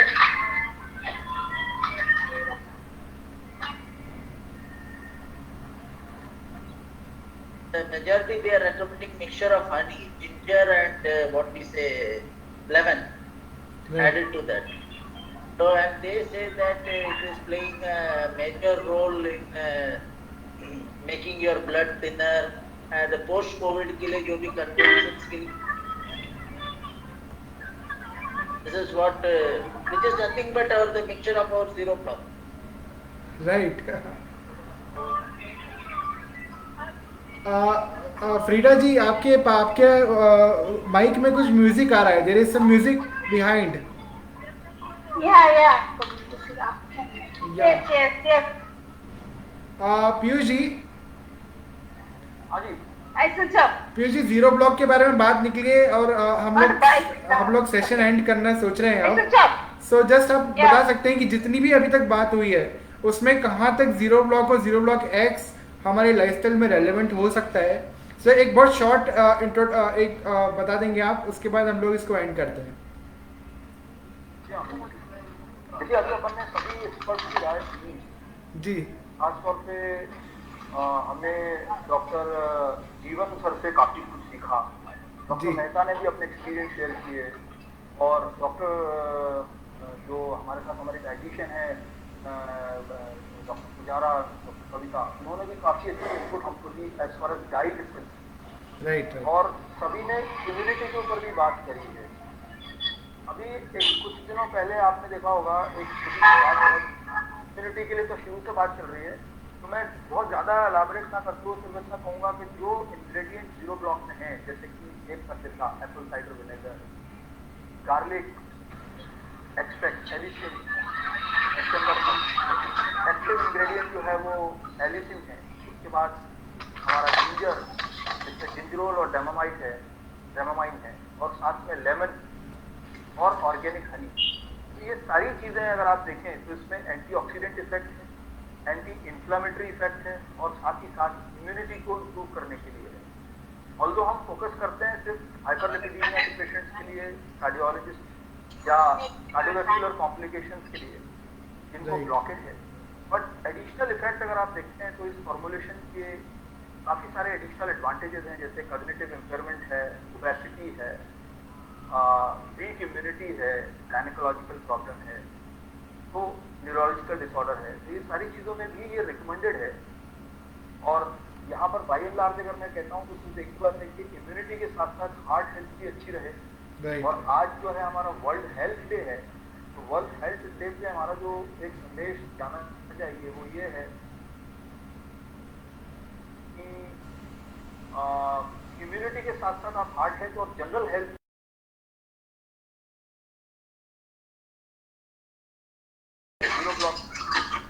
का seven करें। Right right. तो यही मैं कहकर अपनी बात को खत्म करूंगा, विराम दूंगा यहाँ।